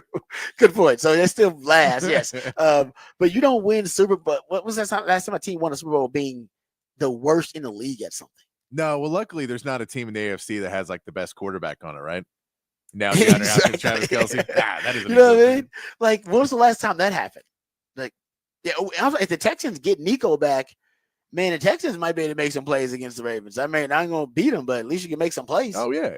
Because that pass defense is, but I just said that's why it's hard for me to jump on the Ravens bandwagon about winning the Super Bowl. Not only because I'll never pick against Patrick Mahomes, but also because, dude, your pass defense is last. Like, what team has won the Super Bowl with the dead last pass defense, or dead last in anything? Just dead last in a category. Yeah. You got to be, you can be below average, but dead last, the worst in something. I'm sure Kansas City probably did in the last couple of years, because Kansas City is like that. I think they probably didn't lead the league or dead last in some category and still won. They're an exception to a lot of rules. All right, there you go. So we'll talk. We're gonna hear from Michael Parsons though. Can we get this Michael Parsons audio ready? It's a little lengthy. We'll cut it off when we get tired of it. But he essentially is responding to what he believes the media is, blowing out of proportion. They're taking his words out of context. He was asked about Mike McCarthy's status with the Cowboys. He stated his opinion and actually made the reference, I'm sure by now you've heard the audio, to Zach Martin. Those are the guys he really feels bad for, not Mike McCarthy. And it came across as insensitive, but even some people thought he might have been taking a jab at Mike McCarthy. I didn't think so. We said on the show, I said, I don't think he's taking a jab intentionally, but it is going to be perceived as that. It was when it went viral. So here is and then Michael Parsons said, I'll respond to that on my podcast, which he did. So here is Michael Parsons' response to the media's take on his comments on Mike McCarthy. And at the end, a guy like Woody, right, a former player, he's a Super Bowl champ, he should know the significance of one, throwing out someone's injury. Like, I wanted to get injury. Now, that's blatant disrespect. I've never missed a game in my career, not college, not high school, not even to about 4 or 5 weeks ago to injury. To say that I'm just missing games because of injury, like it's just some injury after I suffered a significant injury playing the game that we love, someone who's been around teams and legends at that can say, like, that's how I know we all have to see through the BS of what these TV analysts are trying to do and, provide us and basically take words. I never once threw or even intended to throw Mike McCarthy under the bus. Like I said, he's one of the most winningest coach. He is a Super Bowl champ. I never once brung up his past. And the question that was asked was about here in the Dallas Cowboys, did I see Mike McCarthy in our future? And I said, that's above my pay grade. So never once did I ever intended or wanted to reflect on Mike McCarthy's career, because I always knew it was a good one. I've always had a great relationship with Mike McCarthy, and I never even put that in question. And for a guy like Rex Ryan, I just know he wanted to coach the Cowboys. Like, I'm perfectly happy that we have Zimmerman, because if we have a guy that's willing to go on TV and provide this type of nonsense, imagine what he could do to a locker room. Like, that's just honestly just outrageous to me at the end of the day. Like I said, man, when you play football, all coaching aside, and you can look at college, you can look at even the pros, coaches are, their careers are way longer. They can decide to take a better job. They can move on. You kind of see that a lot from DCs, OCs, head coaching positions. Sometimes better job openings just open up. And you truly never know. You never know how the dice is going to roll with coaches. But when you talk about guys you consistently going to war with, man, like guys that I seen Tyron and Zach barely can walk throughout the week, take a Toradol, go out there and play, being half a man basically and giving us our best effort. So when you see those type of things, you see guys pushing through injuries, pushing through just so much difficulty it is to play in this league. Yes, 100%. Every time I'm going to always choose the brother that we're going to bleed with, we're going to work with, because in the end, it's only a small group of us, there is no politics out there on that football. Got it off. All right, there you go. You get the gist of it, right? So he's basically saying, I didn't throw Mike McCarthy under the bus. I'm just telling y'all that, the players, that's who I side with. And I understand exactly where Mike is coming from, and I don't think he was taking a shot at Mike McCarthy at all. I just knew it would be seen, and most people in the media, they would see it as him taking a shot at Mike McCarthy, just the way that he phrased it. Well, as I was once told, hey, what you say is how you say it, and just the way he said it. Well, I think the reality is what we all look at and we go, most of the time when a coach is on a hot seat, like Billy Napier in Florida, it's a perfect example. Billy Napier in Florida, his players came out and said, we love our coach. We want our coach to be here. We like Billy Napier. We want Billy Napier here.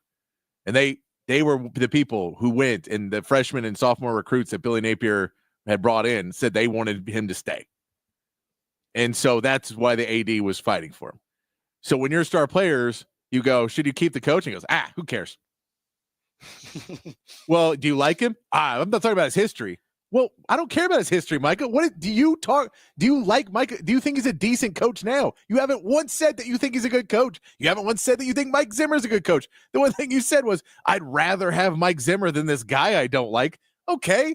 Well, that's not, you're not saying that these are good coaches and they should have jobs. That's what people wanted you to say. And so if you won't say that, then we're going to take it that you don't think they're good coaches because you won't defend them. That's fair. But, I think for Micah as a player, he's thinking, I got credibility of the locker room. That's, that's what matters to him. But my point is, like, he's not going to say that because maybe in the locker room, they talk about that, and they talk about they don't think that Mike McCarthy is a good coach, and he doesn't want to lose credibility in the locker room by saying one thing to the media and then talking to his teammates about something else. No, I'm agreeing with you. I'm saying he does not think he's a good coach, so he's not going to throw that out there. I get that. And I think it's not about the media. It's like I said, I don't think he wants to lose credibility in the locker room with his guys. No, I know, but you can't get mad at the media for pointing out that you have not defended your coach and then come out and still not defend your coach. I'm with you, but you can't ask Micah to defend Mike McCarthy. No, we can ask you, do you think he's a good coach or not? And then you say, I don't care about that. I care about the players. You go, that's not what we asked you. We asked you, do you think he's a good coach? And you specifically said it's not about him. It's about the players. We don't care. We get that. We know none of us dislike Zach Martin. We all want Zach Martin to win. That's not what we're talking about. You know, there's no player that ever is going to say that. No, I get never that. heard a player. You've never heard a player throw that coach. But you can't get mad. You can't get mad at anyone in the media for pointing out that they asked you a question about your coach and you made it about players. And then when they said, well, you didn't answer the question about the coach, you went, but the players. No, we get that. That wasn't the question. No, I agree. But you're not. I don't think he wants to. Like I said, lose credibility in the locker room. No, so he's not going to be. He's not going to be essentially saying one thing to the players in the locker room, which it might be, what, Mike McCarthy's not a great coach, and then come out to the media and then give Mike McCarthy a glowing endorsement. I think that's why he didn't do it. Just my theory. I agree. Which by the way, means that everything that everybody said, not the injury stuff, but everything else is true, that he doesn't care about Mike McCarthy, and Mike McCarthy's dead man walking, which we all know anyway. And this team, he lost the team a while ago. Yeah, I think we all. I agree with all that. So he can't get mad that people are saying that because that's what he said by not saying anything.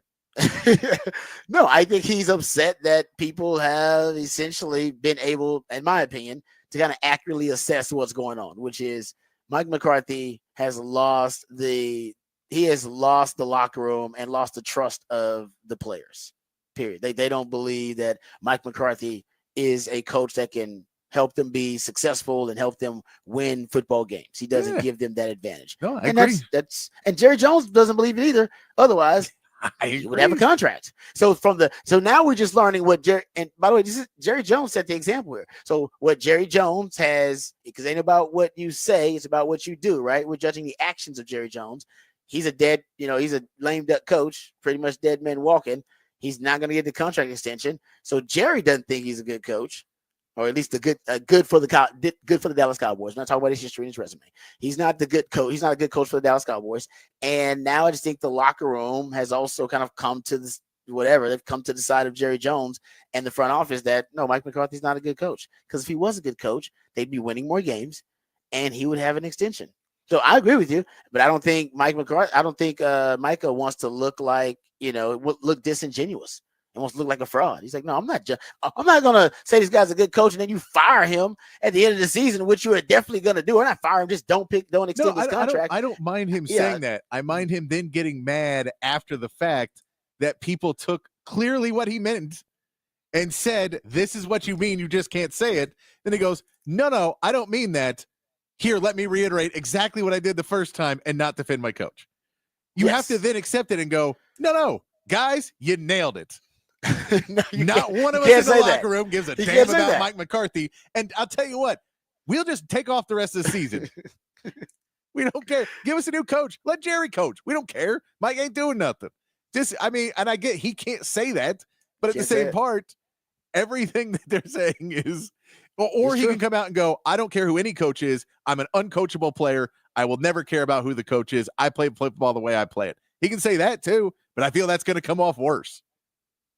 No, I think at this point you're at a stalemate. I think the media is right. I don't think Mike McCarthy. So don't complain that the media took your words out of and then say the same thing again. We all get you. We all agree that you wish the players more. We get that. That's not the question. I think we're all fools because honestly, he just wanted people to listen to his podcast, and he got people to listen to his podcast. That's basically what this is all about. He's like, "Oh, I got y'all. I have to listen to 3 minutes you sent me." Yeah, exactly. Well, you did. We'll talk about for other people. They probably went and pulled it and listened to it, and so that honestly may have been the whole point. He's learned lessons from Jerry Jones. Hey, you can. All you got to do is put on the show, and then they will come back. They'll come back. And Micah, his comments. They lit a bit of a fire. It went viral. And then to explain and clarify his comments, like you said, which he just basically reiterated, said the same damn thing, he got some more airtime for it. And I'm sure when I look up on ESPN, they'll be talking about Micah's comments. So maybe we're all just idiots and we just fell for it. Hook, line, and sinker once again. Yeah, good for you, Dallas Cowboys. Even I would say you got to be good or be interesting. The Cowboys, even when they're not good, they find a way to be interesting. There you go. They give it to him in a nutshell. All right, we come back. We'll get into Rod's rant. I think that's pretty interesting. We'll talk about the Texas-Florida game. We'll hear from Steve Sarkisian about some of the game, the plays, and some of the moments, the big moments from that Texas-Florida game before we move on to their next upcoming opponent, the Arkansas Razorbacks. All that and more right here on the Rodcast, featuring Patrick Davis. I'm Lifetime Longhorn. Rod Rivers coming back on the horn.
All right, welcome back to the Rodcast. Time to get into some Texas football conversation and get into Rod's rant of the day. A couple of things that I wanted to hit on that we didn't get a chance to talk about yesterday in regards to the Florida game. And Sark actually was asked on Monday about that fourth down play we talked about yesterday. We talked about it a lot as the most important turning point of the game. It was early, but it was such a big play. Sark going for it, fourth down on his own 24-yard line. Just don't see that. I was asking Coach Shipley about it early this week, and Coach Shipley said, no, I've never done that, never seen anything like that. But here's Sark when he was asked about the confidence that he got going for it on that fourth down. And just as we said, it really was the kind of catalyst to really spark the momentum for Texas and really monopolize the momentum from that point forward. But here is Sark about talking about that fourth down. I think it's helpful. I think they want to know I believe in them too, right? And that we talk about being aggressive. We talk about being an attack-oriented football team in all three phases. And so when I can back that up with my actions, we say it all the time. It's not what you say, it's what you do. And when I can back that up with my own actions, I think that gives them confidence, knowing that I believe in them. And we got the first down, and the very next play I called, the reverse to Bond. That I think there was a real sense and a feel for me that I was going to be aggressive, that we were going to attack. And I think that just gave them confidence to go do what they're capable of doing. All right. There's Sark talking about that fourth down play and him being aggressive. And he thinks that, it translates, right? It's almost a subliminal message to the team. Like, I'm aggressive. We're aggressive. That's our nature as a team. And I said, I don't know if we've seen a gutsier call from Sark, and I think that was the play of the game. I mean, there's no doubt it was. Plus, with the freshman running back you put in there, and that's something that I think is connected to. I talked about this yesterday, right after that fourth down, and I went back to my notes to look at it and track it. Right after that fourth down, that's when Sark decides to go for the reverse, the fake reverse end around, however you want to call it. Love for Sark to actually describe exactly what that play was.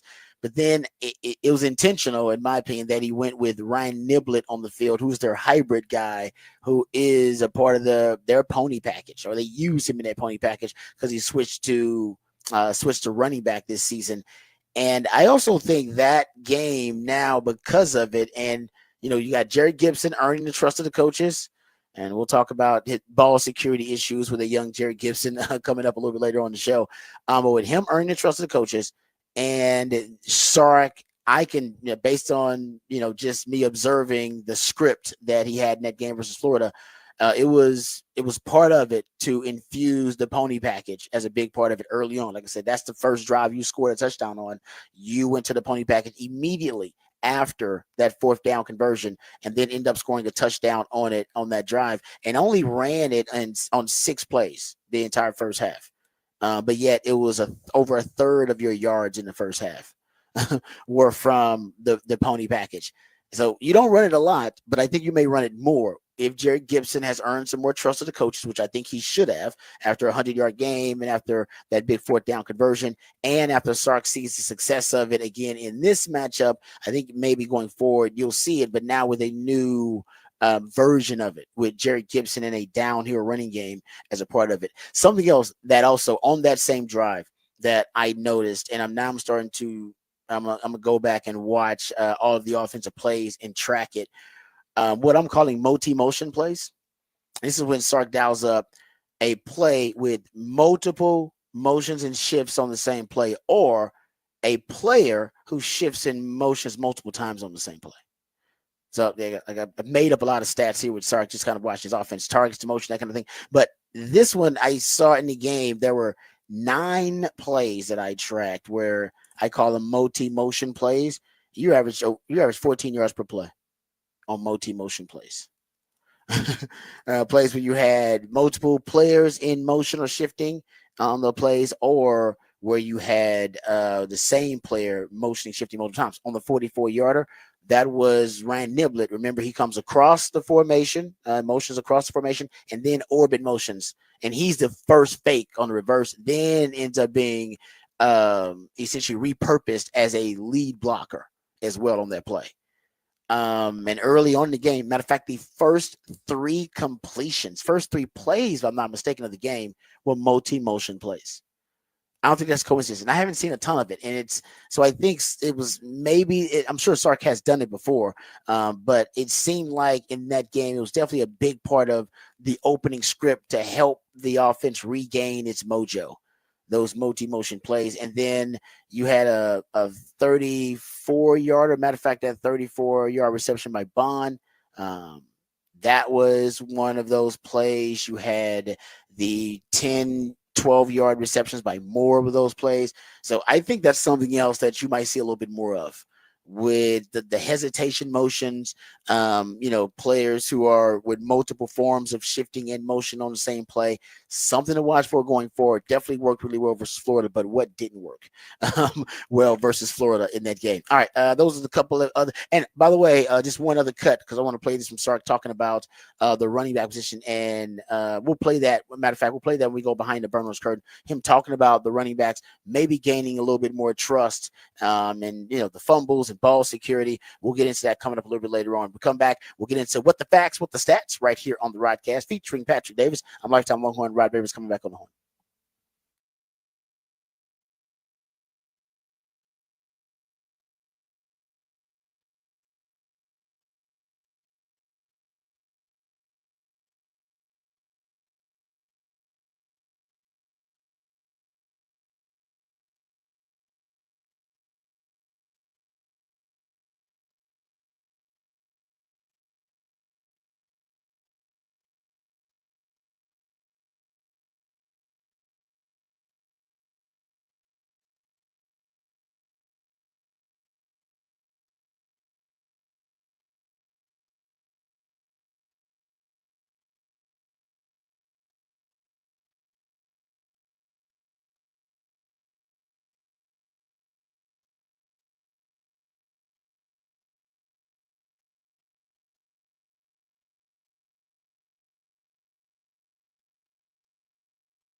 Hey, what's up, folks? Lifetime Longhorn Rod Babers here. Let's talk about Dr. Greg Eckert and his fantastic team. I owe them a huge debt of gratitude. I initially went there just for a routine cleaning and checkup, and during their very thorough checkup, they found that my wisdom teeth were growing in sideways, impacting my molars, destroying and some of my teeth, and actually doing all types of damage, folks. It was actually a disastrous situation, and I had all types of problems, but I was in great hands. Dr. Eckert and his team acted quickly, made sure that I was informed and educated about the entire process, got the procedure scheduled. I was back at work within a couple of days after having everything done, and now my dental health and dental hygiene have never been better thanks to Dr. Eckert and his team. Now, hopefully for you, it's not as serious as having all of your wisdom teeth extracted. Hopefully for you, it's something pretty simple and routine, but if it is a serious issue, you're in great hands with Dr. Greg Eckert and his group. So no matter if it's general dentistry, teeth whitening, dentures, porcelain crowns, teeth whitening, dental implants, full mouth reconstruction, veneers, even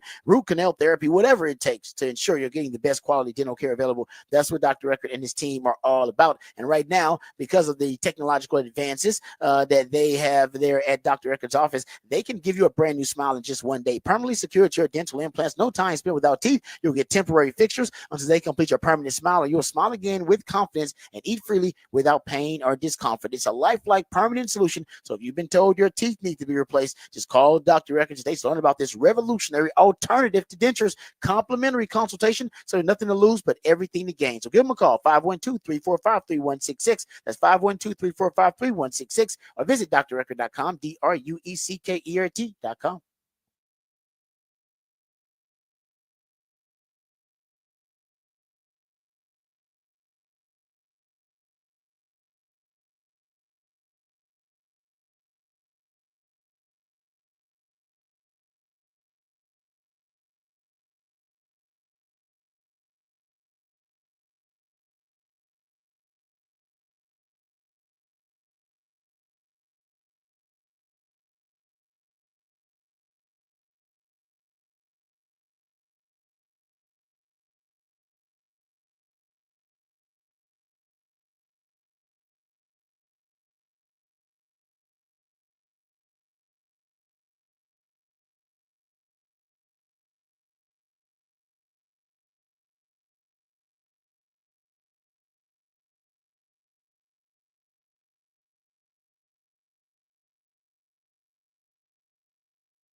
All right, welcome back to the Rodcast. Time for What the Facts, What the Stats right here on the show. Got a couple of factoids that I want to share with you guys.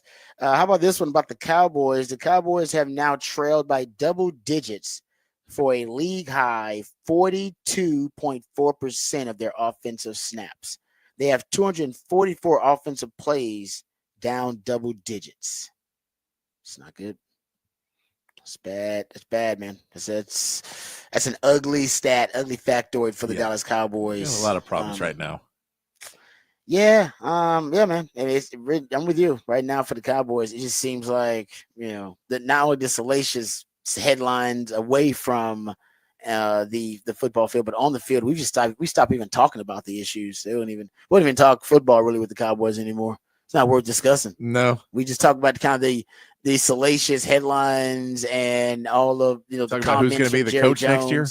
Who's going to be the coach next year? Yeah, well, we've kind of got done. We're done talking about the actual matchups and the X's and O's on the field. Isn't that crazy? Now it's just all crazy salacious headlines. Yeah. Well, I mean, now they're going to play the Texans on Monday. And we'll talk about that. But is it? I mean, well, we're going to talk about it from the Cowboys' perspective. Well, just talk about how bad they're going to get beat. We're going to say how bad is that second half going to be? Oh, it should be a great second half if the Texans don't they don't score a touchdown in the second half versus the Cowboys, then somebody needs to, they need to be looking up their next offensive coordinator for the Texans potentially, because the Cowboys defense is dreadful. It's pitiful. And they're uninspired. Unless they're just playing for pride at this point. You can only do that for so long in the league before the guys start checking out. Cooper Rush threw for 45 passing yards on Sunday against the Eagles. That would rank 867th out of 869 for passing yards in a single game across team history with a minimum of 20 attempts. So it's not looking good. That's not good. How about this one about the Steelers? We talked about Mike Tomlin, who's having a hell of a time lately with Russell Wilson as the starting quarterback and a 7-win Steeler team right now. The Steelers have outscored their opponent 135-55 in the second half. That's the plus 80 margin, leads the NFL in the second half. They've outscored their opponents by 80 points in the second half of games. Texans can learn something. I believe the Texans have been outscored by like 59 points or something like that in the second half of games. If I'm not mistaken, I think their point differential in the second half of games is like minus 59. It ain't good. It ain't good. All right. We got some other factoids for you, but I can probably get those to you coming up. How about this one? Here's another random factoid. And shout out to Russell Okung. Do you remember when Russell Okung signed that contract and demanded that half of his contract be paid in Bitcoin at the time? I remember that several players had stuff that was kind of like that. I think he was the first. Like he was Okay. the first one to do it. And you're right, some players since they've done that. But that half of his contract at the time would have been $6.5 million. So reportedly now, because Bitcoin is up, because Bitcoin fluctuates quite a bit. But now that Bitcoin is up, that Russell Okung has turned his $6.5 million into $45 million in value. All right. Is he gonna wait on that one? Pull out some of it? I think you should. I'd pull it all out right now. I don't even know what he's waiting. Hopefully he's already done that. Because he tweeted out, society wants to tame you, wants you predictable, but greatness demands wildness.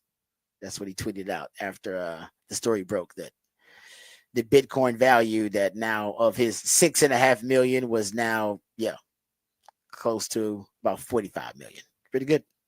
It's pretty good return if you can get it. I hope he cashes out though. Cash out, take your leave, get like 5 million in Bitcoin. You can keep that. That's great. Then take your 40 million and put that in the bank. Straight cash, homie. That's how we like to do that. They already said about Bitcoin. What do you do when the price of Bitcoin drops? Buy more Bitcoin. And what do you do when the price of Bitcoin goes up? You buy more Bitcoin. That's how Bitcoin stays in business, because all the advice is just buy more Bitcoin. It's like, well, what do I do when the market fluctuates? What happens in the economy? You should buy more Bitcoin. I think that's the way to go. You want to stabilize your portfolio, you should buy more Bitcoin. It's like, what? It's almost buy more Bitcoin. So it always ends. So I don't know. I'm not invested in it, but there you go. Good for Russell Okung there.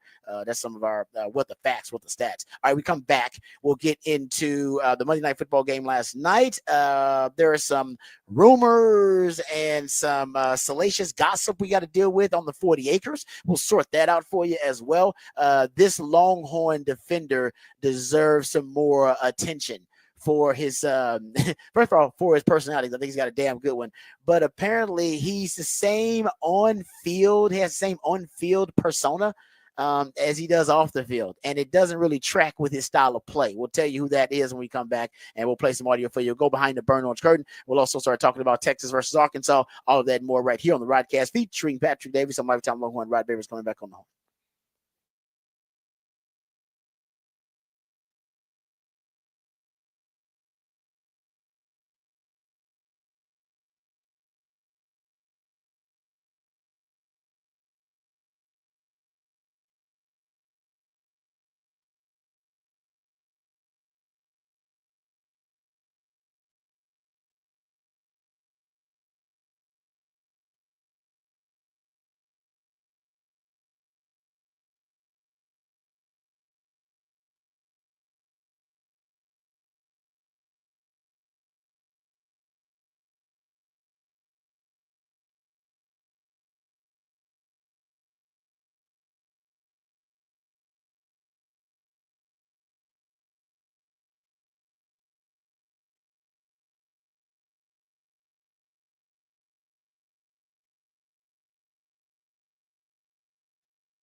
All right, welcome back to the Rodcast. It is a top of the charts Tuesday. That's when my co-host, the ideal Patrick Davis, he plays jams that reached the top of the Billboard charts on this day in history. So we appreciate him hooking us up for a top of the charts Tuesday. He also hooks us up with the topic for the big fat poll of the day, and that is already posted for you at the Horn ATX on X.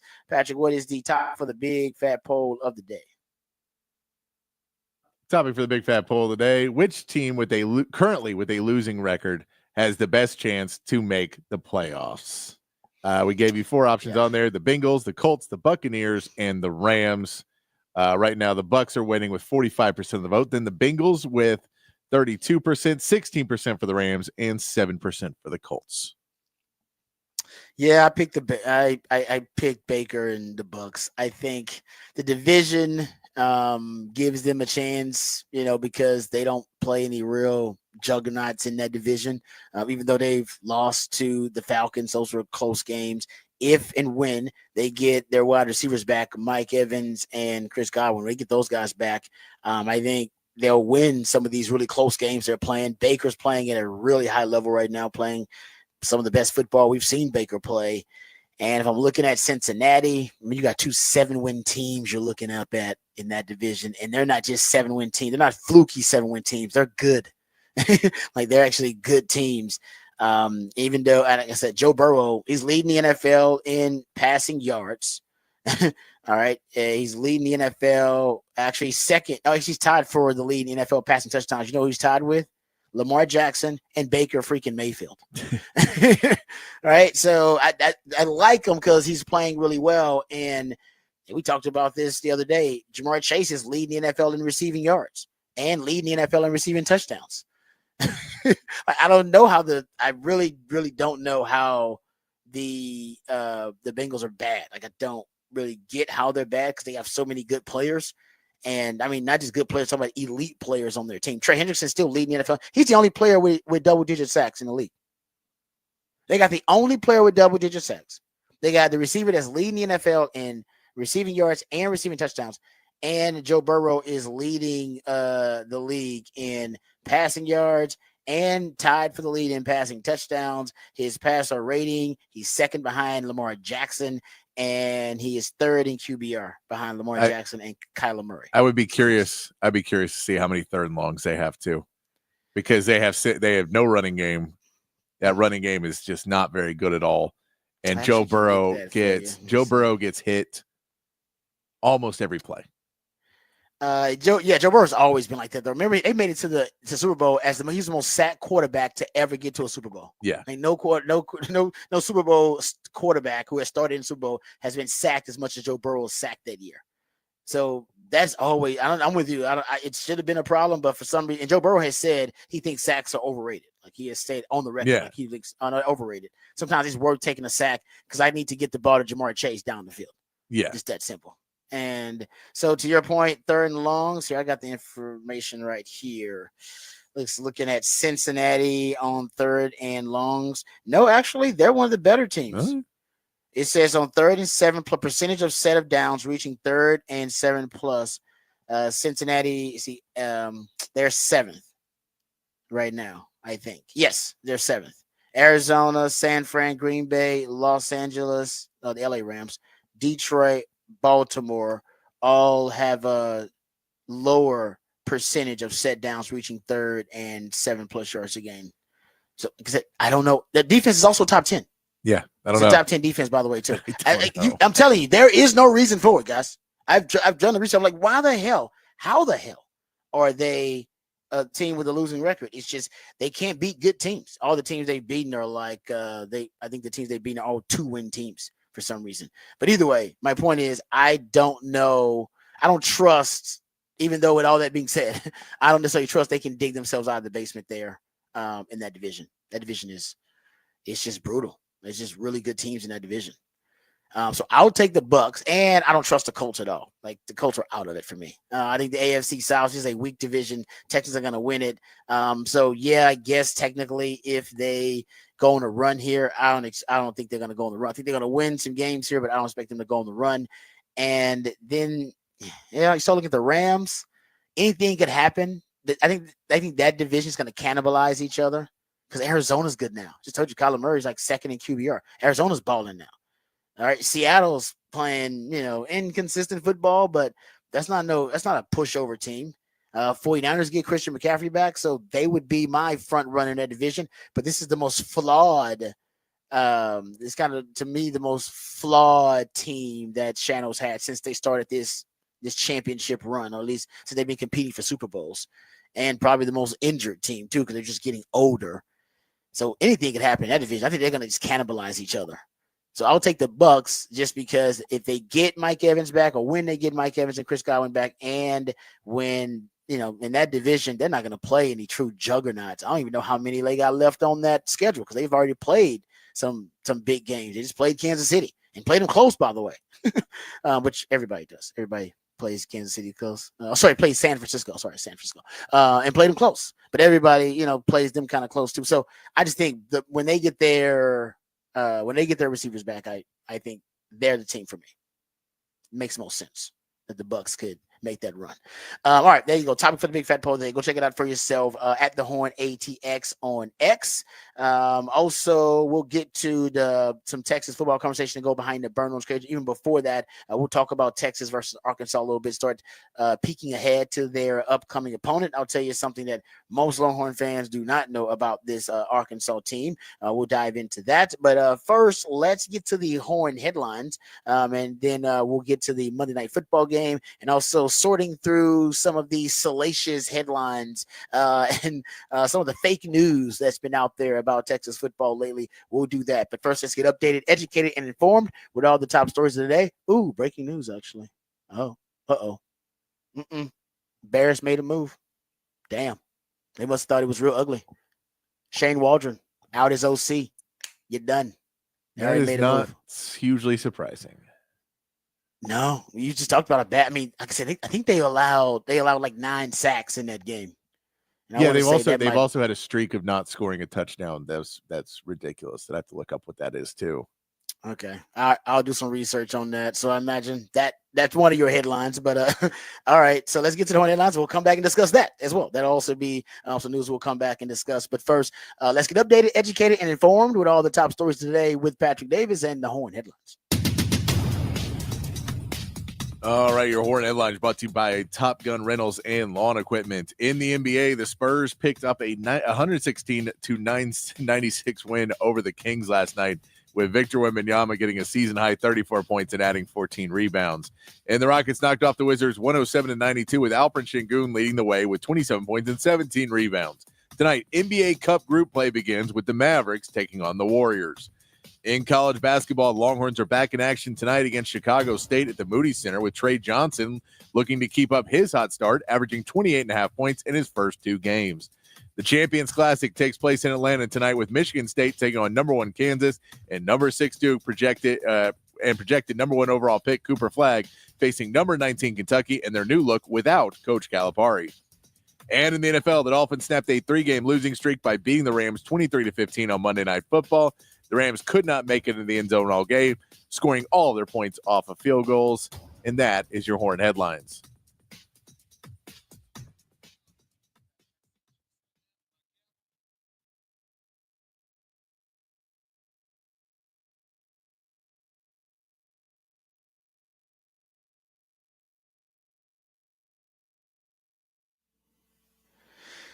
All right.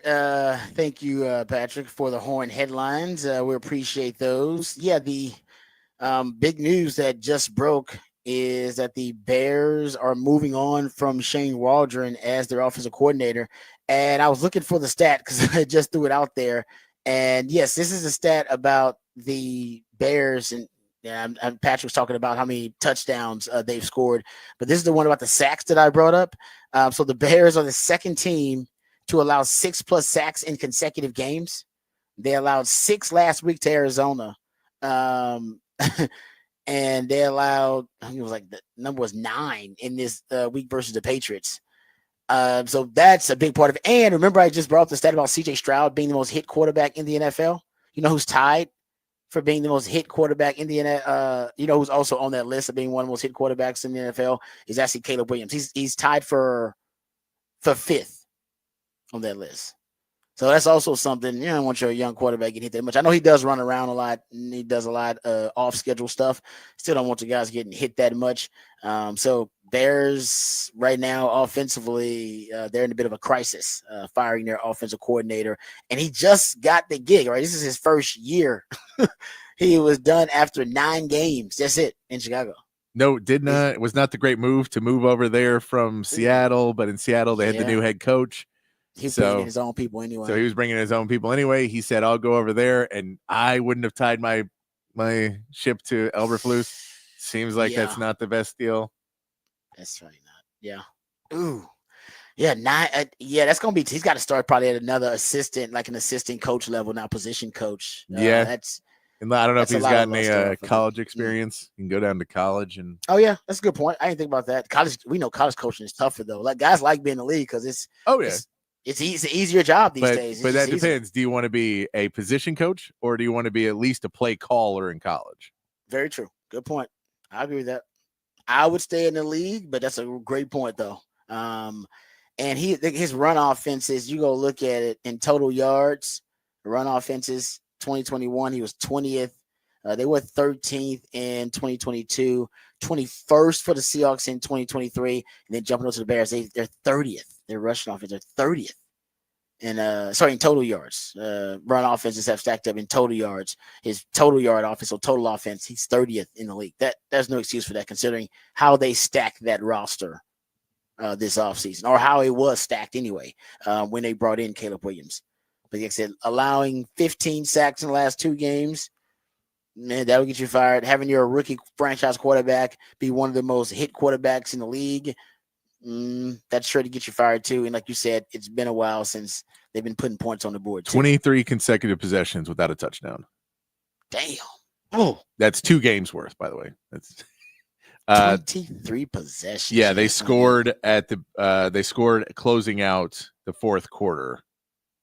So the last time they scored a touchdown was Roschon Johnson scored that touchdown to take the lead over the Commanders, when clearly they were going to beat the Commanders, right? And then the Jaden Daniels Hail Mary. Yeah, and didn't they have a play call also in that game that was I thought they had a controversial play call in that game too. Didn't they try to hand it off? Did they try to hand it off to a lineman? They may have. I don't remember that one, but I swear I remember something like that. I got to go find it. I swear, because I want to say we criticized them because they had Rojo in the backfield, who was like one of the best short yardage running backs in the league. And yet they decided to do something real funky and weird. I will find it. I promise you. Because I'm pretty sure I remember that. And I was like, oh, that's very strange. But either way, the Bears moving on from Shane Waldron. And it's probably the right move, considering the stat you just gave me and the struggles that they've had recently. And it doesn't seem like Caleb Williams and that offense are very compatible. The truth is, Matt Eberflus it's only a matter of time for him too. I think ultimately they'll move on from him either this year or next year. And I'm not really even sure why they decided to keep Eberflus around anyway, but I get they wanted some continuity. But I'm kind of, I know Greeny had this take that he was going off on a few weeks ago, but these teams, it's like, if you're going to bring in a franchise quarterback and you're going to do all these things, don't leave them with lame duck coaches. Either get a coach that's going to be your coach or get a new coach. But don't bring them in and kind of stunt their growth by, well, here's a guy, but we don't really care about him, and he's going to teach you stuff. We don't think he's good at teaching players, but here he is. I don't know why. Yeah. And then that coach has to play the young guy, and that coach has to do all these pieces, but he doesn't actually care about the young kid progressing much. He's just trying to keep his job. So every decision is made about just keeping the job, not necessarily progressing the young talent. Totally agree with you. Yep. I'm with you 100%. So like I said, I thought it was a bad move to keep him there. And I think ultimately they're going to end up moving on from him. And this has been the cycle with the Bears too, I think. I don't know about this, who they think they have coming in to run the offense now. Oh no. What they decide to do. Oh no. I believe Thomas Brown is going to be the guy who is running. Oh, he used to be with the Rams, was he not? He was with the Rams. Do you know where his offensive coordinator was last year? Thomas Brown. Yeah, I He was remember the offensive coordinator for the Panthers last year. Oh, okay. Remember how that offense was garbage with the rookie quarterback last year? He was the play caller. He was the offensive coordinator. Okay. Yeah, I don't know about that. We'll see. As I said, Matt Eberflus, I don't think he's going to have that gig very long too. I think Matt Eberflus is pretty much done, in my opinion. Like I said, I think he's a lame duck coach too, and they're going to end up cycling through another coach here with another quarterback, and that's kind of what they did too with the previous regime. They've done this a while. This has kind of been the cycle with the Bears. And they get the quarterback, just like Greedy said, they'll get the quarterback, and then they'll leave the old lame duck coach there. And then it's almost the worst kept secret in the NFL that, well, they're definitely not going to keep that coach around very long unless they have instant success with a rookie quarterback. And what are the odds of that? Unless you got what Jaden Daniels is doing right now. That's just pretty rare in the NFL. They brought in a new coach. And they brought in a new coach. Exactly. They said, we have this young quarterback. We'll bring in a new coach, a new system. Everything will be new for Jaden Daniels. And it's working. It's working. Versus here's a lame duck coach with a quarterback that's new, and nothing's changing. We're just going to keep this kind of old, hasn't worked thing around, and then hopefully it'll work now. Yeah, I don't get it. I'm with you. Like I don't know why the Chicago Bears even put themselves in that position. There you go. So Chicago Bears are moving on from Shane Waldron, and as Patrick mentioned, I think Thomas Brown is going to take over the play calling duties. I liked him from the Rams, but the Panthers last year would not have given me a lot of confidence. Yeah, no, I agree with you on that. I said I know anybody from the Sean McVay tree usually gets some props. And I believe he was in college for some with Miami, maybe has some play calling experience there, if I'm not mistaken. Just mirroring that name, Thomas Brown. Like I said, but I don't know. Yeah, offensive coordinator and running backs coach. 2016 to 2018. Then he went to South Carolina as the running back coach, and then he was in Georgia at the running backs coach, and then went up to the Rams. Okay. Yeah, so he's got some play calling experience, but I mean, I think the Bears are a bit of a dumpster fire right now. And so I think Matt Eberflus at the end of the season, I think he'll be a coach that's going, and that'll be a coveted job because they got a Caleb Williams. Yeah. And they got some talent there. They may get Ben Johnson. Yeah, depending. Just because there's more, if you're Ben Johnson, right? Isn't that attractive to you that possibly, a top quarterback? And so I think that may, honestly, the more and more I think about it, he's probably the hottest name. Is there a hotter name out there than Ben Johnson? No, there can't be right now. No, it's no way. There's no way. Yeah. How good the Rams are playing, right? Or the Lions are playing right now. Yeah, it's got to be because he's been for 2 years. Basically, he's been that guy. So I think honestly, that's my prediction. I think Ben Johnson's going to go, and that would be controversial because I guess that's in the same division. I think that's where he's going, and it would give you insight on how to knock off the juggernaut in your division now. Yeah, you need to know how to beat the Lions. Who better to tell you than the guy that's been a central key figure for them? So I don't know. I think that, and I've taken it way too deep, but I think that may be how the future unfolds for the Bears. Either way, Matt Eberflus is done. I think this is the first sign that Matt Eberflus, the beginning of the end for him too. All right, so we'll get to some more NFL news, notes, and nuggets. Couple of Longhorn stories, just really quickly. I did see there was a story going viral about a screenshot potentially of a Quinn Ewers communication with a young lady and him urging her to send him some very explicit photos of some kind or sex of some kind. I have been, because I went down the rabbit hole and looked at some of the stuff too.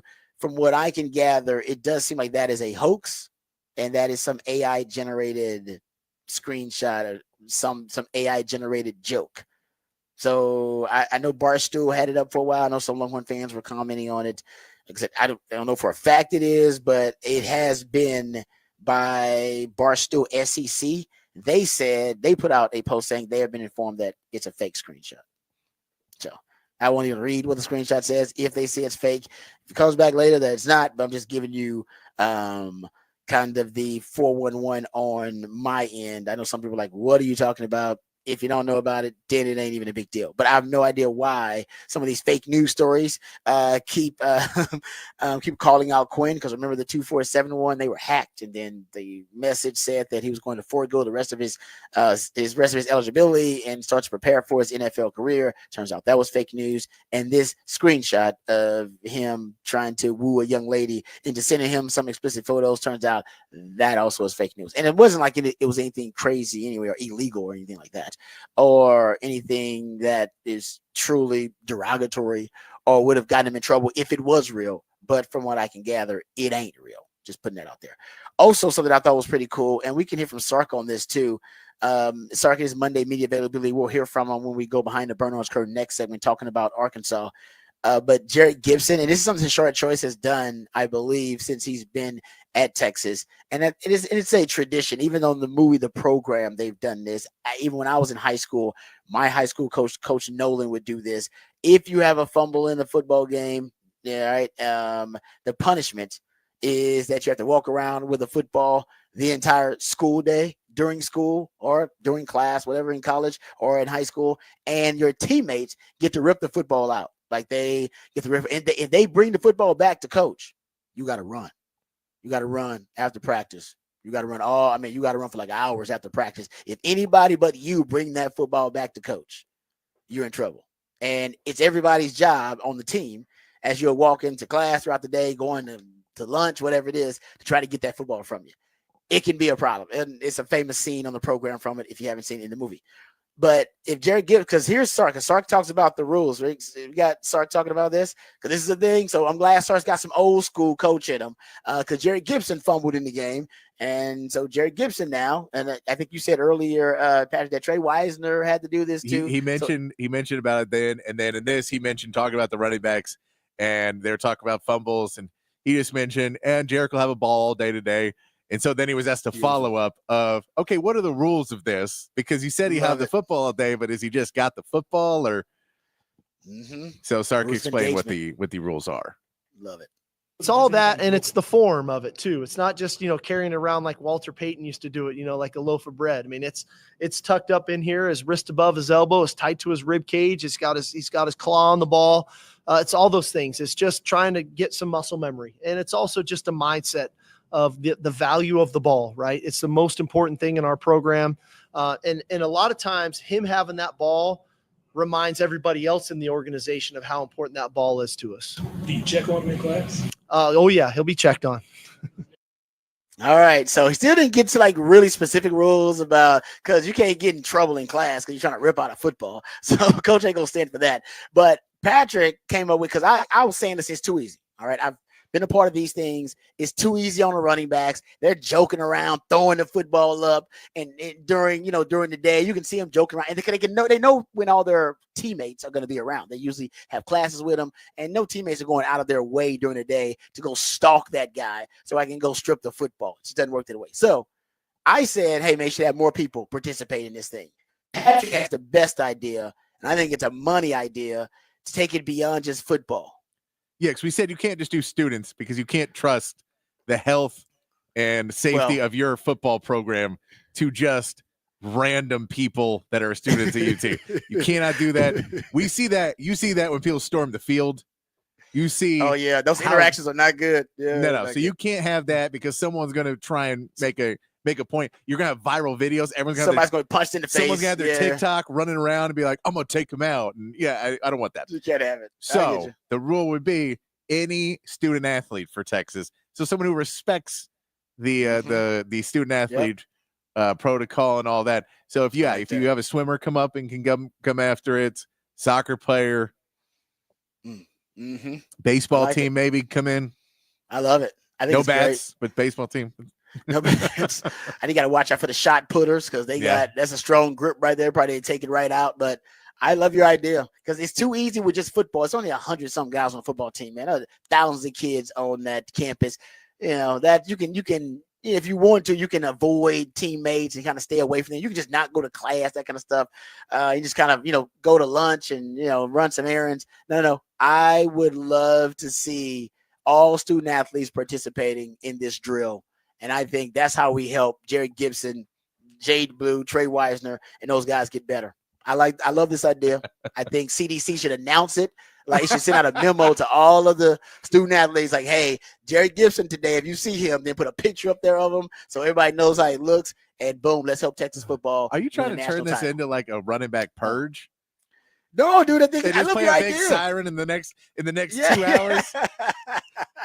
And if I can go strip the football, bro. But I love it. That's a great idea, though. It's because student athletes, you don't even know it's a golfer. You don't know if it's a golfer there. The guy looks like a student. Just like looks like an everyday student, everybody else. Boom, he comes up there, strips the football from you. I think this is a great idea. So I hope that somebody is listening right there behind the 40 acres. I know actually a lot of you guys are listening behind the burn orange curtain there, making decisions. Please, let's get that done, CDC. Let's do that. All right. The other, I think, headline, and I think it's not salacious. It's actually really good news. I have heard that Sark and L'Oreal are back together. Some people have been tracking like his wedding ring status, and if he's wearing one or not. I've not been tracking it that closely, but she was at the game, and like I said, she's been at the game. She just hasn't been with him on the field all the time. Yeah. Now she's back on the field. And I think that's different. I know for a fact she was hanging out in the suite when they were supposed to be divorced. So I was like, I don't know if it's just her coming to the games or she coming to the game to support him. But all the rumors are pointing to that they're back together. So good for Sark. Happy. I don't know if they officially got divorced and now they got to get married again, or if they were just separated. Like that could be, a bit, I guess, complicated. But I mean, it takes a little while to get a divorce. Usually, it's not. So maybe they stopped it like mid. While it was already happening, that kind of thing. All right, no, good for them. That's fantastic. That's great. Hell, if that Florida game was any indicator of how he's going to coach, with the marriage back on, it's all good. Let's go, baby. Let's go. If you had a bad game, then I'd be questioning whether it's the right decision. But that was a great day. He called it 4th and 1 on his own 24-yard line. I think the man was feeling good, right? So, hey, man, I like what's going on. I like the mojo she brings. Maybe that was the mojo. Maybe that was. Was that the mojo, guys? I'm just joking. Nah, that wasn't the mojo. I kid. Because they had their divorce stuff was like preseason, right? It was like right before. Yeah, I think they've been back together for a little bit now. So yeah. I don't know when they got back together and when they weren't, though. That's the thing about it, too. I don't know. Either way, but we're happy for Sark. That's our point. Also, I want to play these cuts because Anthony Hill, and shout out to my man Corey Mose over at KVU, does a great job. Anthony Hill is somebody we should start paying more attention to. I've been seeing some of his player availabilities, and I think he's hilarious, number one. But then he was being asked about like trash talk.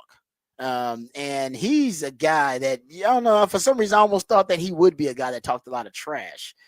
And he was being asked about his on-field persona and his off-field kind of demeanor. And if they are different, because mine was different. I mean, I was a different person on the field. Black Caesar on the field, nice guy off the field. But I don't, I didn't, you don't want your daughter dating that dude that was on the field. That guy wasn't a nice guy. All right. But here is Corey Mose talking to Anthony Hill about him flipping the switch. And is there a distinct difference between the on-field persona and the off-field persona or the off-field personality? Here's what Anthony Hill had to say.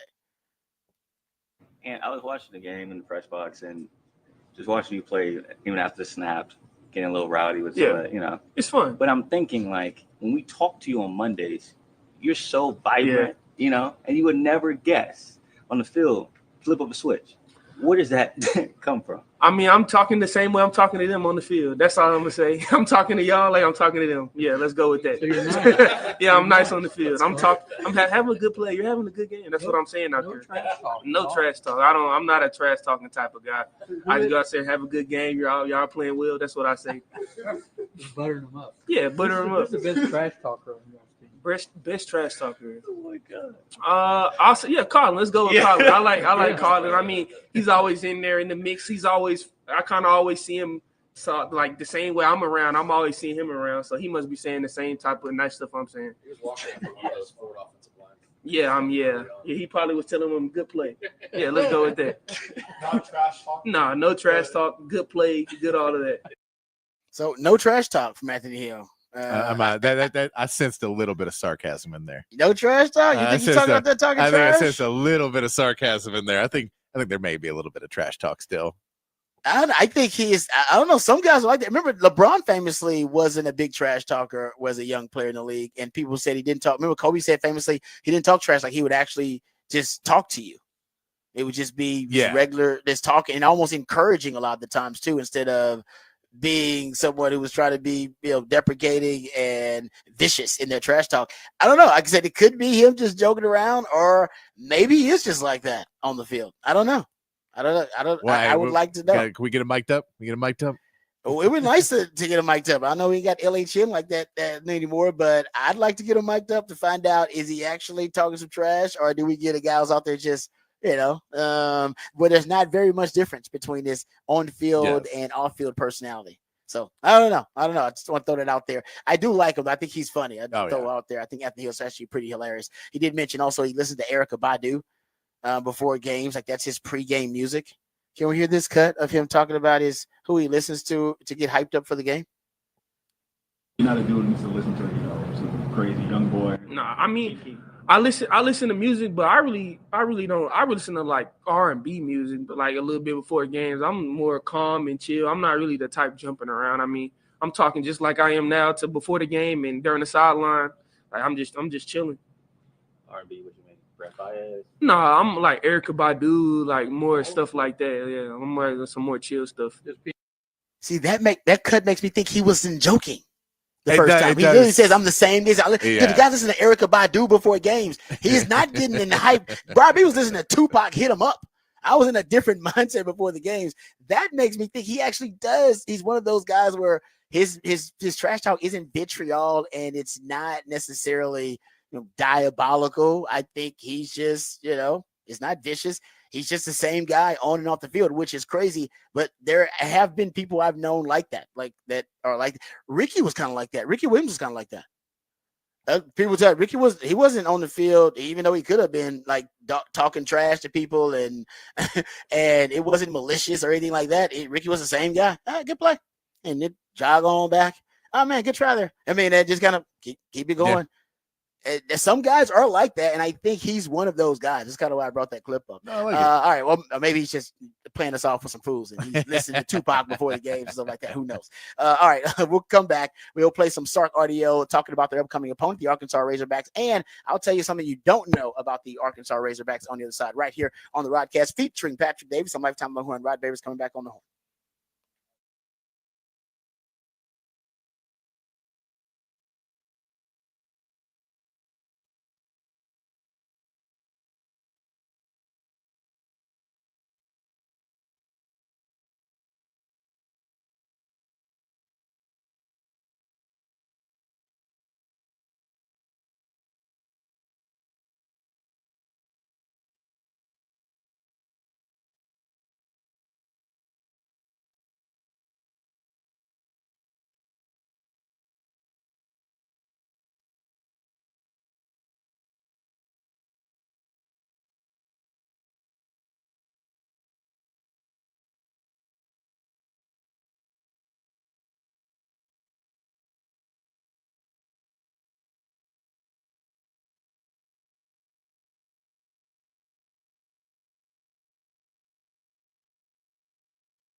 All right, welcome back to the Rodcast. Let's hear from Steve Sarkisian talking about their upcoming matchup with the Arkansas Razorbacks. First, let's hear from Sark talking about what he learned last time they went down there to face Arkansas. And, of course, we all remember how that went, an Old Testament-style butt whipping at the hands of the Razorbacks. But here's Sark talking about the lessons learned from that experience. And going back, I always try to revisit some of those games, even from years past, just to get a sense and a feel. The frustrating part with that game more than anything is we didn't play great. But then you look up and you watch the game, we forget it's the middle of the third quarter, 16-7, and we were playing hard. We just weren't playing great. And so I think on twofold is, obviously we wanted to upgrade as best we could the roster, especially from a depth perspective. And then as the game wore on, a couple explosive plays kind of kicked into play. And unfortunately, we didn't make some of our own. But the competitiveness of our team, I thought we fought in the game.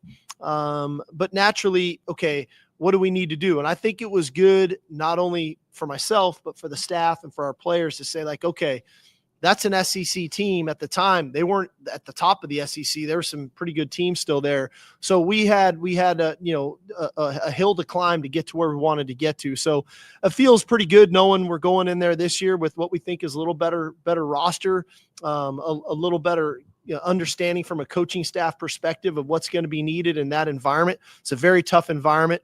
But what's going to be needed kind of from an emotional and mental standpoint, but also from a physical standpoint. All right, let's start talking about the challenge of going to Fayetteville to play the Arkansas Razorbacks.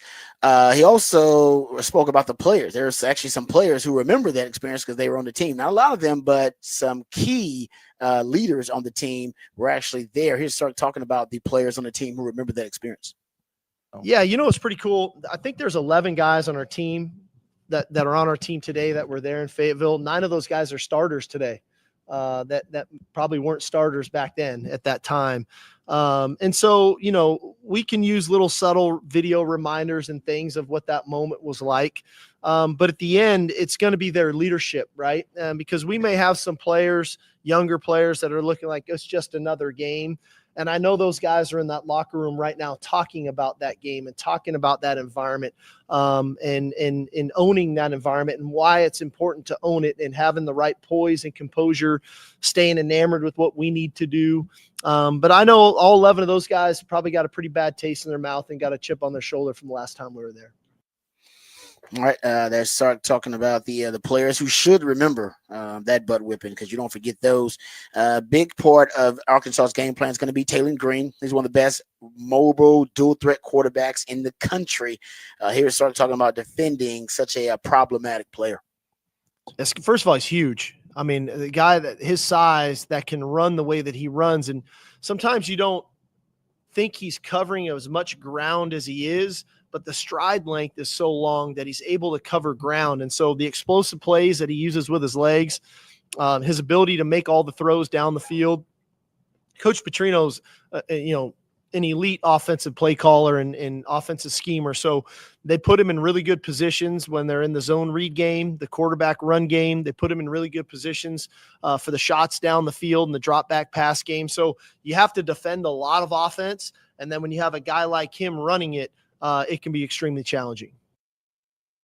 He's right about that. It'll definitely be, I think, the most explosive offense Texas faced. We'll go over some of those numbers next hour. But here's Sark talking else that's different. Texas hadn't had to play their rivals at their place on the road, right? They play Texas, Oklahoma, in Dallas at the Cotton Bowl, at the Texas State Fair, a neutral location. You did go to Arkansas a few years ago in Sark's first season, but that wasn't as a conference rival anymore, really. That was just as your non-conference opponent.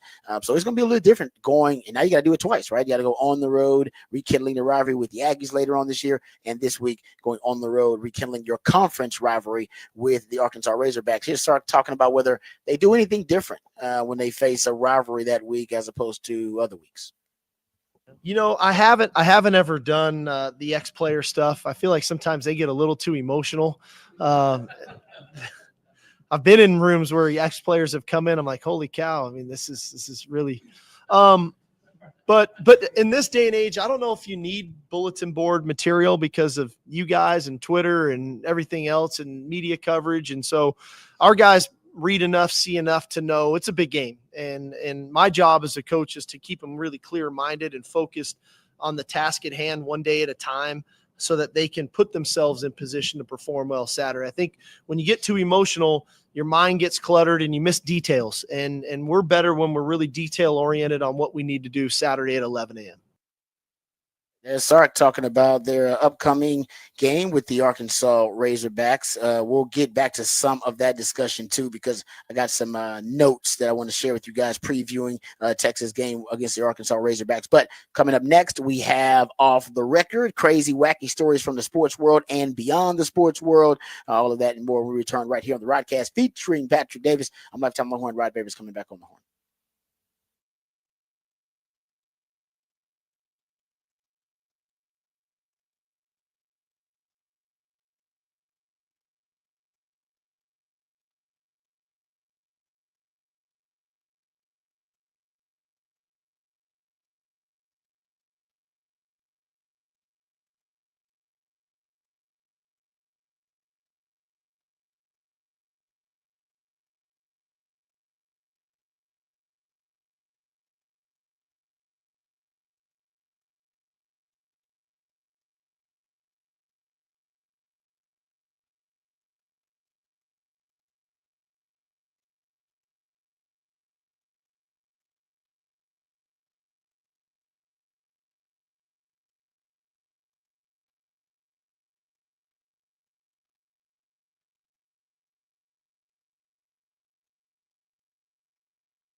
All right, welcome back to the Rodcast. Time to get to a little off of the record here. I actually love Wheel of Fortune, one of my favorite game shows to watch. I think we all at one point and probably sat down and watched Wheel of Fortune. When I get a chance to, I watch it. It comes on at weird times, so usually don't have time to check out Wheel of Fortune. But every now and then you'll see one of the clips go viral, and it happened again yesterday.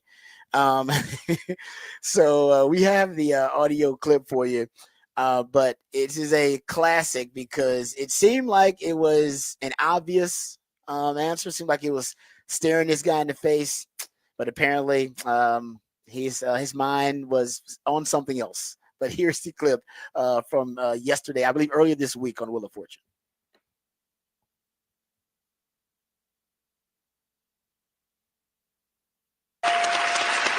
I'd like to buy a U. Well, you're going to get 3 U's. I'd like to solve the puzzle. Okay, well, let's hear it. Treat yourself a round of sausage. No.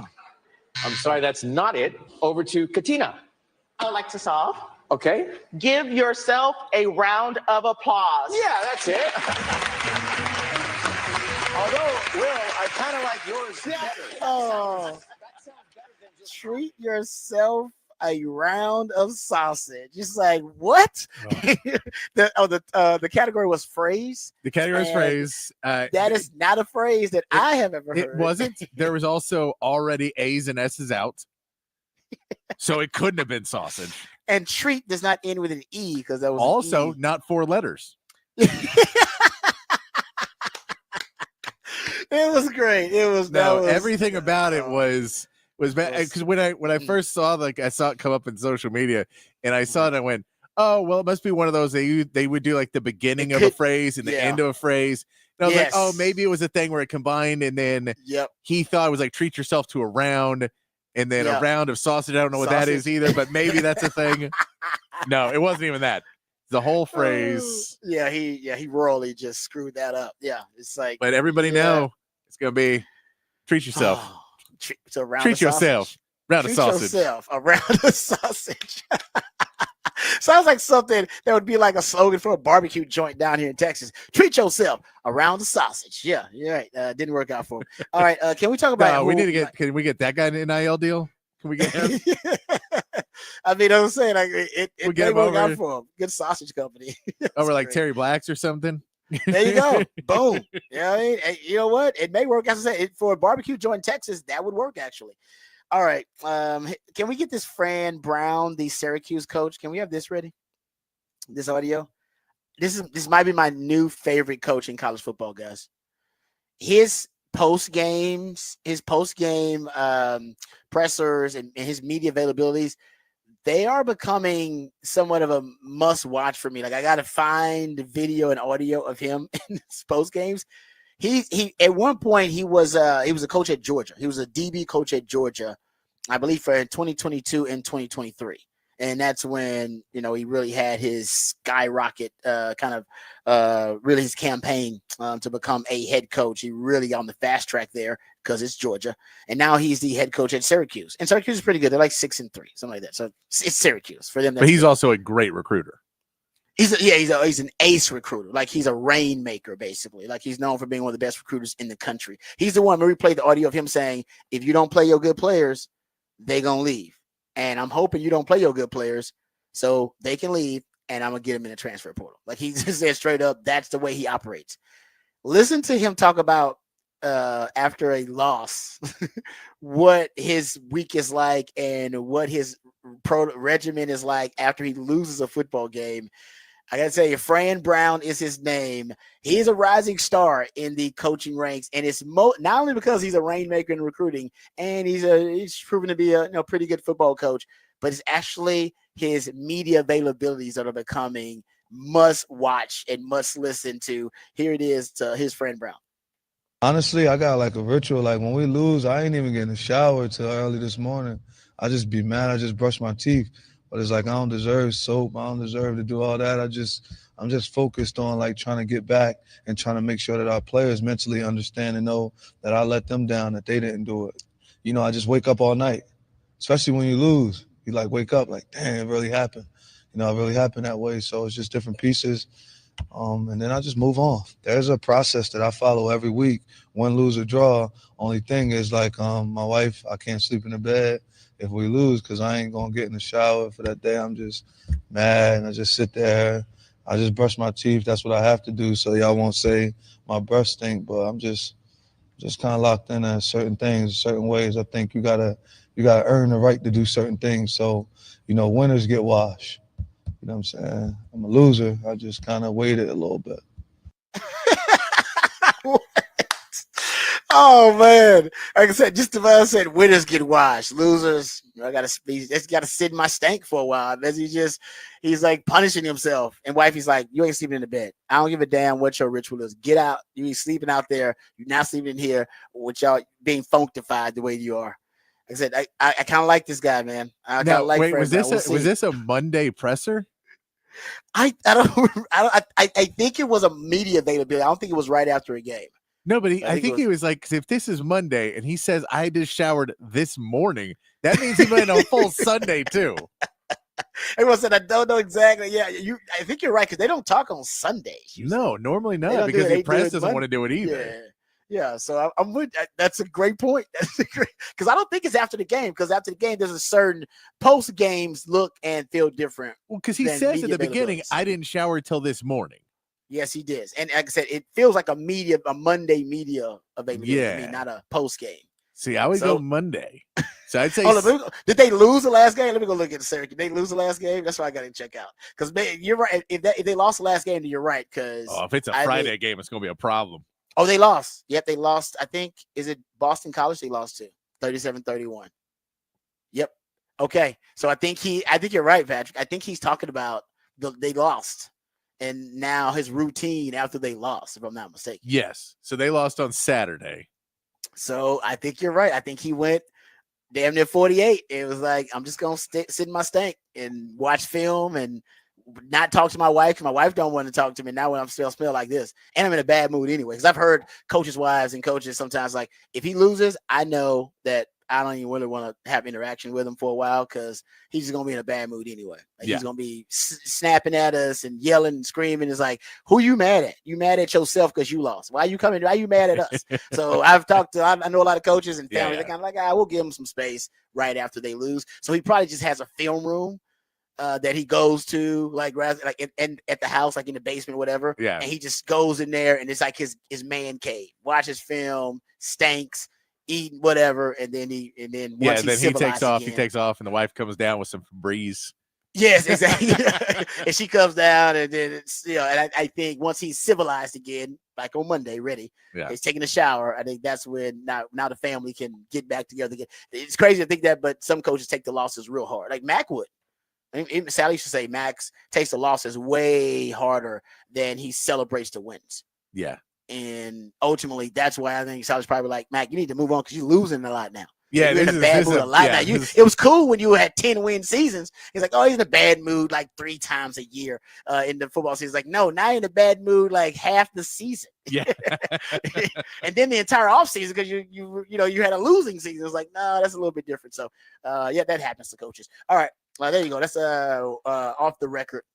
One of my new favorite coaches, man, Fran Brown. I'm telling you, that won't be the last clip we play of him, because he's always got some just interesting stuff. He's an interesting guy. I hope he's a good football coach, because he's definitely fun to follow. All right, we come back and we'll get into the Shane Waldron story a little bit. I got some background on it, Shane Waldron story, him being fired as the offensive coordinator of the Bears. We'll talk about that because that's breaking news. We'll also give you some unfortunate stats and trends that I've noticed with the Texans after their loss to the Detroit Lions. We'll hear from Micah Parsons trying to clarify, set the record straight on his comments about Mike McCarthy. So we'll get into that coming up. We also got Rod's rant. Also, I want to do a preview of Arkansas, something you may not know about these Razorbacks or this Razorback team. So we got a lot to cover in the last hour of the show. So let's get right to it. We'll be right back. This is the Rodcast featuring Patrick Davis and Lifetime Longhorn. Rod Babers coming back on the Horn.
Welcome back to the Rodcast. It is a top of the charts Tuesday. That's when my co-host, the Idillionaire Patrick Davis, plays jams that reach the top of the Billboard charts on this day in history. So we appreciate him hooking us up with all of those. Didn't even realize what I did, and I just until it started playing, I didn't even realize that I picked the music out. That yesterday I played Bill Withers' "Grandma's Hands." Yep, and that's the sample in this. Oh, that is good. And I didn't even think about it until I played, and I was like, that is the sample from this. And I didn't mean to do it, but I did play them both back to back. That's crazy you said that because I was listening because of you. I listened to Bill Withers yesterday with Bath Time for Baby Girl. And I forgot the songs now. There were two songs I listened to, and I was like, oh, that's sampled. And literally, Bill Withers got to be one of the most sampled original artists out there. But that's it. Two of them. And this wasn't even it. No, Grandma's Hands is No Diggity, though. That's the sample. I didn't realize that. Good stuff there. Yeah, because I remember I was like, oh man, this has been sampled like 3 times. I had it on like Apple playlist essentials of Bill Withers, and they just played him, and I was like, oh man, I did not realize this had been sampled. It was like 2 songs that I hadn't really heard. Had heard them before, but hadn't realized they actually been sampled. So that's why I love the musically themed days of the week, man. I always learn something new, broadens my horizons a little bit there. Also, Patrick broadens our horizons with the topic for the big fat poll of the day. That is also posted via X at the Horn ATX. Patrick, what is the topic for the big fat poll of the day? Big fat poll of the day today. Which team currently with the losing record has the best chance to make the playoffs? We gave you 4 choices: the Bengals, the Colts, the Bucks, and the Rams. Right now, the Buccaneers leading the way at 48% of the vote, 31% for the Bengals, 17% for the Rams, and 6% for the Colts. All right, there you go. And I picked the Bucks. I think the Bucks have the best chance out of all those teams to end up making the playoffs. But honestly, who knows? I think if I had to rank them, I go Bucks, then I go Rams, then I go Bengals, then I'd go with the Colts on there. I think the Colts are pretty much out of that. But the Bengals, it's just like I said, I still don't know how the Bengals are a team with a losing record. Quarterback leading the NFL in passing yards and tied for leading touchdowns, top 3 in QBR and passer rating. Trey Henderson he's the only player with double-digit sacks. Jamar Chase leading the NFL in receiving touchdowns and receiving yards. You got a top 10 defense. You face 3rd and long at the 6th fewest, the 6th lowest rate, I should say, in all of the football. I don't know. It's really got to be the running game. As we pointed out, they're like the 6th worst rushing offense in the NFL. Running the football, it allows you to control the game. So maybe they just never can control the game, which is why they can't win them late. They can't beat good teams late because they can't control the game. The game gets out of control, which happened in the Baltimore game. It gets away from them. But the talent is not their issue at all. It's just they got so much of it. Anyway, so that's how I'd rank that topic for the big fat poll today. Big news. In the NFL today, or at least the breaking news in the NFL, the Bears have moved on from their offensive coordinator, Shane Waldron. Okay, so before we get to Texans and Cowboys here, which we'll get to in a second after we get to the Horn headlines, we'll also get to talking about Texas versus Arkansas. We'll hear more from Sark. We'll go into Rod's rant, and I'll tell you why this Arkansas team is so dangerous. I remember this audio that we played on the show, so I went back and found it and sent it to Patrick, and this was from, if I'm not mistaken, this is from like the offseason when the Bears decided to bring in Shane Waldron from Seattle. And he's already been fired 9 games in. So, and what'd you say, Patrick? Well, how many possessions have they gone without a touchdown? They're 23 straight possessions, 2 games worth. They have not scored a touchdown. And then they lost that game. The last time they scored was right before Jaden Daniels hit that Hail Mary. Oh, and let's not forget the Hail Mary. That's not even Shane Waldron's fault, but what a disaster that was. That was on the defense. You took the lead with less than a minute left and lost the game. And remember the Tyreek Stevenson? Remember that whole fiasco? He was out dancing around. Yeah, he was like mocking the crowd and talking trash to the crowd. And he was the one they actually it was his responsibility, his player, who actually ended up catching the game winner in that game on the Hail Mary. Anyway, but that's defense. That's not even the offense. They got a bit of a dumpster fire happening on the offensive side. So they decided to move on from Shane Waldron. And this is after 9 games. All right, during the season they brought him in. And they're going to have, as you point out, Thomas Brown. He's their passing game coordinator. He's going to take over the play calling duties for the Chicago Bears. And it's Chicago Bears are 30th right now in total offense. Their offense is a disaster.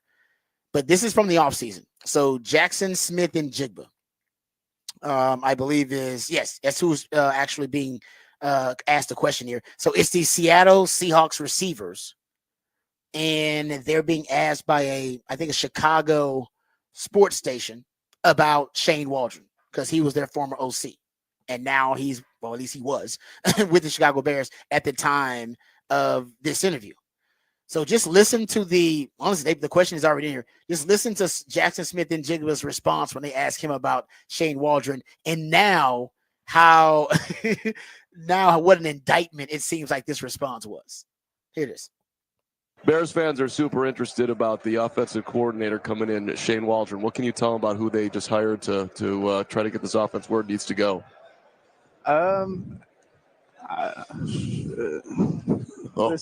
This is live?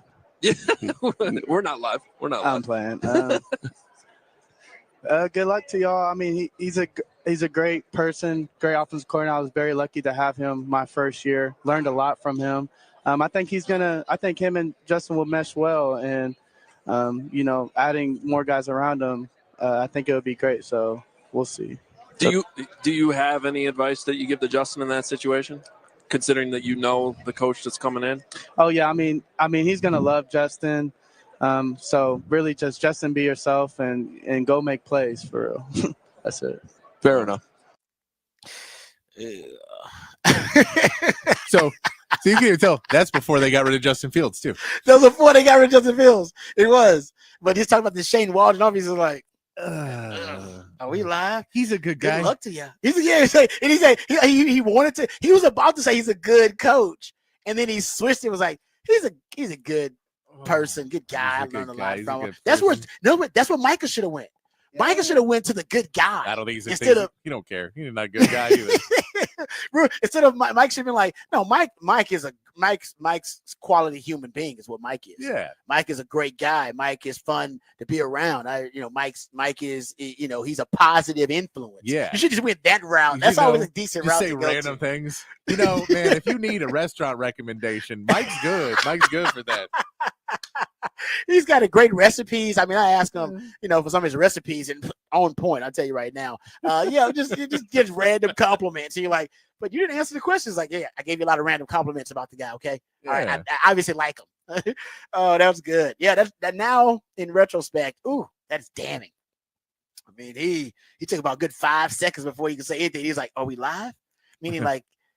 Can I say something and can y'all edit that out? Nope. So there you go. And then, and I was right. So remember, I thought this was the case. And it was in that same damn game, guys. It was in the Hail Mary game. It was in the Hail Mary game. In that game earlier, essentially Shane Waldron and Matt Eberflus, he's in on this too because he can veto any calls. They missed a golden opportunity. The Commanders, they had held the Commanders to just 12 points up until this point in the game. And the Bears were trailing 12-7. They got into the red zone. And they basically had a legitimate shot to take the lead for the first time all game. The Bears drove all the way down to the Commanders' 1-yard line, set up a 3rd and goal opportunity. With a chance to take the lead, the Bears' play call was on a 3rd and goal to take the lead. They decided to hand the ball off to their center, Doug Kramer, who, of course, because he's an effing center, fumbled the football. And the Commanders recovered the football. So we want to get on the defense for the Tyreek Stevenson debacle where they give up the Hail Mary to the Commanders. You can make the argument the coaches lost that game at this point when on a 3rd and goal from the 1-yard line, they decided to hand it off to the center, Doug Kramer, who fumbles and the Commanders recover. And here's a little added element to it because I went back and looked at it at the time, because I went back and looked at it because I remember the stat. Roschon Johnson, who is in the backfield for the Bears, he is the only NFL player in the NFL right now to score a touchdown at that point on 100% of their carries inside the 5-yard line. He was 100% guaranteed to score inside the 5, and they decided to hand it off to a center instead of Roshan Johnson. No, that's plays like that are the ones that if they work, everyone thinks you're an offensive genius, and when they don't, you get fired. You get fired. Exactly. And he is apparently not on the winning end of too many of those calls. When you're trying to when you're just trying to outsmart the defense, sometimes you just got to play football, and it's trust the players and all of those pieces that you hear, and it feels like Waldron maybe was trying to be too smart at some times. Yep. And one of their best players, DJ Moore, was asked about it. And this is directly after the game. And he says, I don't know the reason behind that play call. He said, it's been up for a few weeks, but I didn't think we were actually getting it called in a game like this. When I came out of the tent and just seen him running, I was like, what the hell happened? Matt Eberflus said, he said, we've worked that play since Waldron has been in there. He said, we've worked the mechanics of it, the handoff to him. We've just got to do better. We're wedge blocking. You're on the 1 yard line. You've got a big guy to get the ball. We've practiced it a lot. They practiced that a lot. Why would you practice that a lot? That's just a terrible call. I don't like the schematics of it. I don't like the personnel of it. I don't like any of it. And the football gods didn't like it either. That's why it came back to bite you and blew up in your face. And I'm with Patrick. I think that's when they knew he was going to be fired. Well, I think at that point they were like, we're moving on from this. Yeah, and that's the when they go back up and someone's got to pay for what happened in the Commanders game, and Eberflus goes, well, it could be argued. Yes.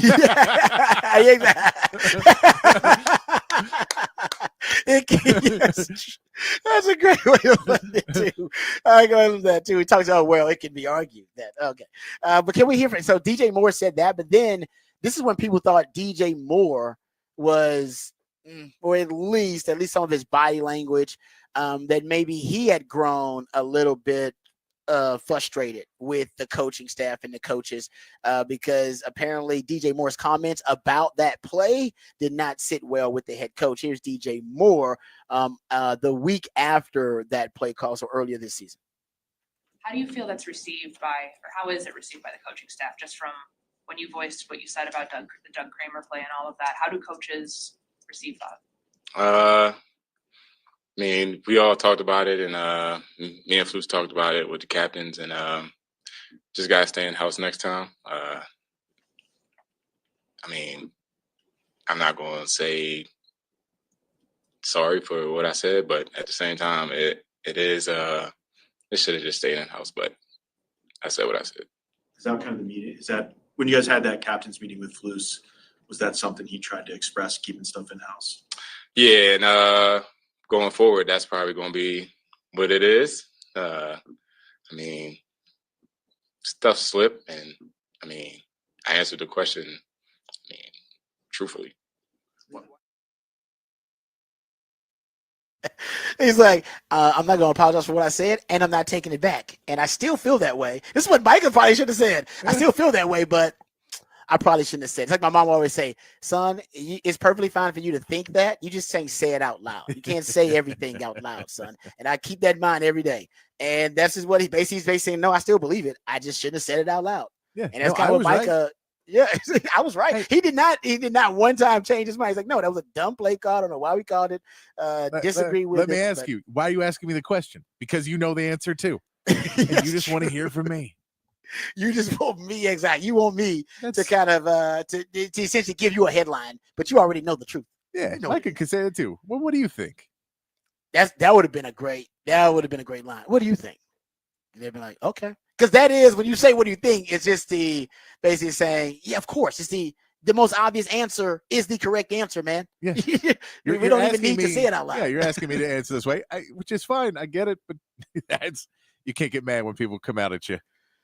Yeah, no, it's so weird that when we hear the truth from athletes, we often backlash because we're not used to hearing it. We're like, hold on, would you say the truth? You said that was a dumb play call. Hold on, say that again. What? Do you really? You know what I mean? Like because we're so used to coach speaking all that other stuff. So there you go. Shane Waldron is out as the OC, but as we just pointed out, I think really that the straw that broke the camel's back probably was cast a while ago. They probably made up their mind about Shane Waldron a few weeks ago. All right, let's hit the Horn headlines first, and we'll come back and we'll talk about the Texans and the Cowboys, and we'll save our Texas-Arkansas preview for Rod's Rant. But first, let's get updated, educated, and informed with all the top stories of the day with Patrick Davis and the Horn headlines. All right, your Horn headlines brought to you by Top Gun Rentals and Lawn Equipment. In the NBA, the Spurs picked up a 116-96 win over the Kings last night, with Victor Wembanyama getting a season-high 34 points and adding 14 rebounds. And the Rockets knocked off the Wizards 107-92, with Alperen Şengün leading the way with 27 points and 17 rebounds. Tonight, NBA Cup group play begins with the Mavericks taking on the Warriors. In college basketball, the Longhorns are back in action tonight against Chicago State at the Moody Center, with Trey Johnson looking to keep up his hot start, averaging 28.5 points in his first 2 games. And the Champions Classic takes place in Atlanta tonight, with Michigan State taking on number 1 Kansas and number 6 Duke, to projected number 1 overall pick Cooper Flagg facing number 19 Kentucky in their new look without Coach Calipari. And in the NFL, the Dolphins snapped a 3-game losing streak by beating the Rams 23-15 on Monday Night Football. The Rams could not make it into the end zone all game, scoring all of their points off of field goals. And that's your Horn headlines. All right, thank you, Patrick, for the Horn headlines. We appreciate those. We'll get to some Texas football discussion here in just a second. Or actually, when we go into Rod's Rant, we'll do that next segment. Let's talk about the Texans here, and then we'll talk about the Cowboys too. But I saw a couple of troubling stats from that Texans-Detroit game that I wanted to get into. So I thought there were a lot of third and really long, talking about 3rd and 10 plus yard situations, 10 plus yards to gain situations, and dropbacks for Stroud in that game. And turns out I was right. CJ Stroud versus the Detroit Lions faced 3rd and at least 10 yards to gain or more 7 times in that game. He did average 8 yards per attempt in those situations, but that is a lot. And then I went and looked at how many times this season, because remember early on in the season, I was very critical of the Texans being in those 3rd and 10 plus, 3rd and 7 plus yards to gain situations, those 3rd and long situations for CJ Stroud, even though last year he was one of the best quarterbacks in the NFL at converting 3rd and 10 plus yards to gain situations. He actually had the most completions and conversions of any quarterback in the league on 3rd and 10 plus yard situations. So he was great in those save me CJ moments.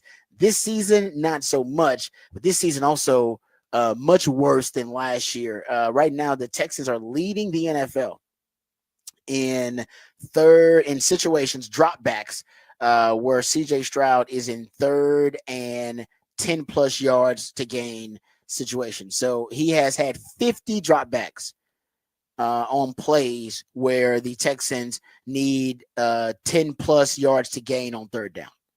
The next closest quarterback is Deshaun Watson with 37. Aaron Rodgers actually has 37. Caleb Williams, you just talked about them. They fired his OC now. He has 36, and Daniel Jones has 35. That is not good company to be in right now. Deshaun Watson was playing like the worst starting quarterback in the league. Daniel Jones is considered to be one of the worst starting quarterbacks in the league. Caleb Williams is struggling to the point where they just fired his OC. He's struggling so much. And Aaron Rodgers is a shell of himself. CJ Stroud has got 13 more dropbacks on 3rd and 10 plus yards to go than any of those quarterbacks. And like I said, those are some of the worst in the league. So of course that is a league leading number. So that's a problem. And a lot of that is on play calling as well. So this is on Bobby Slowick. And whether you're talking about the lack of a run game, and in that matchup, I will say that was the least efficient rushing performance by a running back and Joe Mixon for any running back who had at least 25 rushes in the last 10 years. So they got nothing from their running game.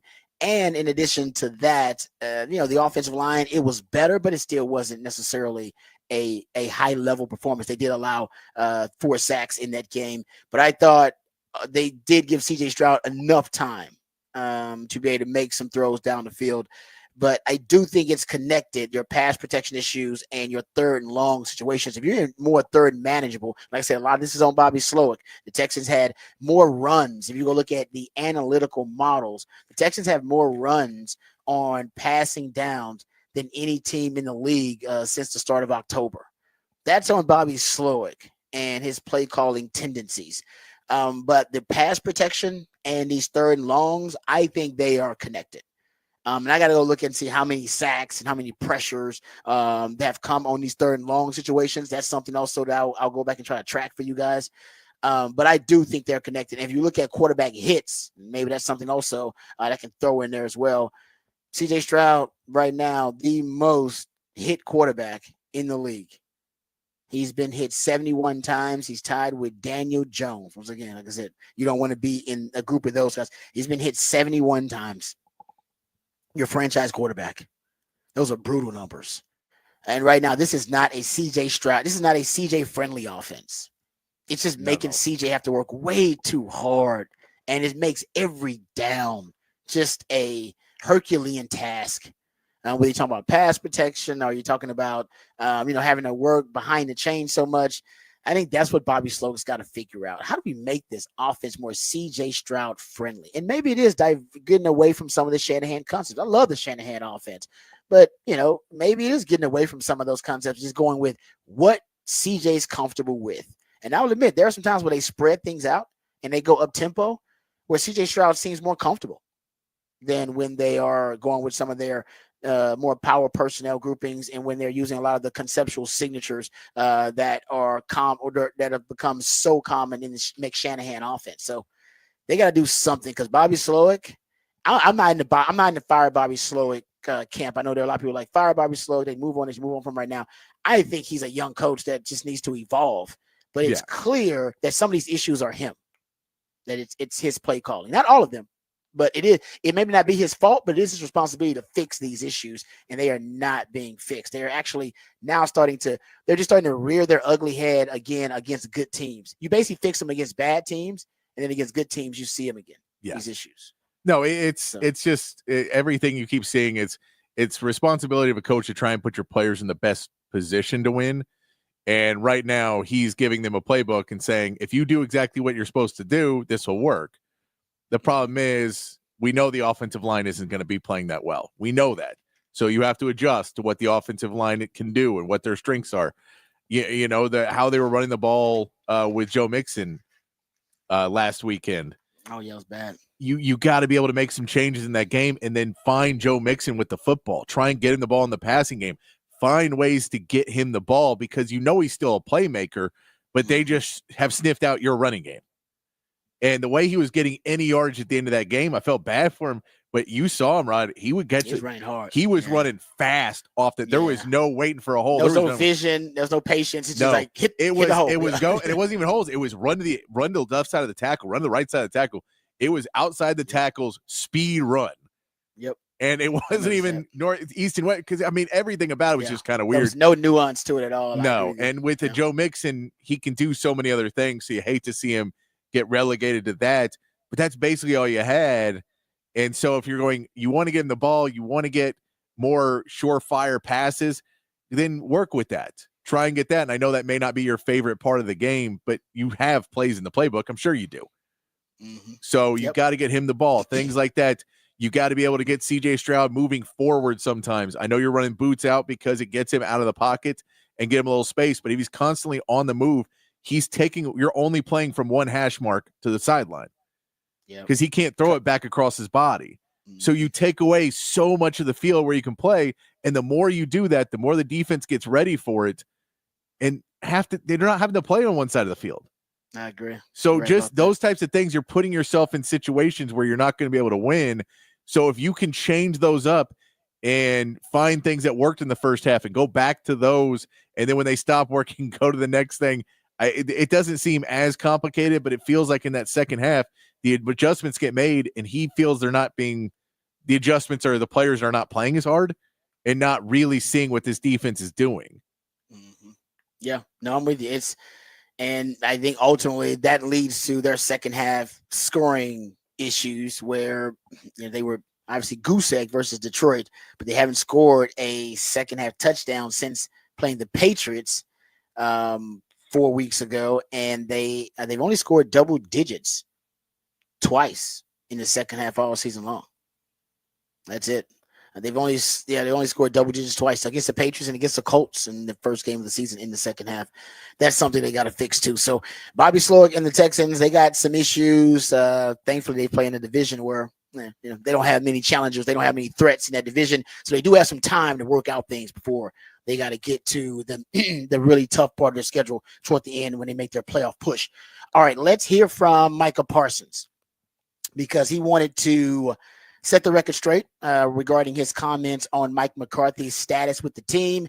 He thought they were taken out of context, that they were misconstrued. He thought that the media, the lamestream media, took his comments and wanted to, sensationalize them and make them salacious when they were not. So here is Micah Parsons. We have this audio here, Patrick. This is Micah on his podcast, trying to clarify and set the record straight on the comments that he had yesterday on Mike McCarthy. And at the end, a guy like Woody, right, a former player, he's a Super Bowl champ, he should know the significance of one, throwing out someone's injury. Like I wanted to get injury. Now that's blatant disrespect. I've never missed a game in my career, not college, not high school, not even to about 4 or 5 weeks ago to injury. To say that I'm just missing games because of injury, like it's just some injury after I suffered a significant injury playing the game that we love. Someone who's been around teams and legends at that can say, like, that's how I know we all have to see through the BS of what these TV analysts are trying to do and, provide us and basically take words I never once threw or even intended to throw Mike McCarthy under the bus. Like I said, he's one of the most winningest coach. He is a Super Bowl champ. I never once brung up his past. And the question that was asked was about here in the Dallas Cowboys, did I see Mike McCarthy in our future? And I said, that's above my pay grade.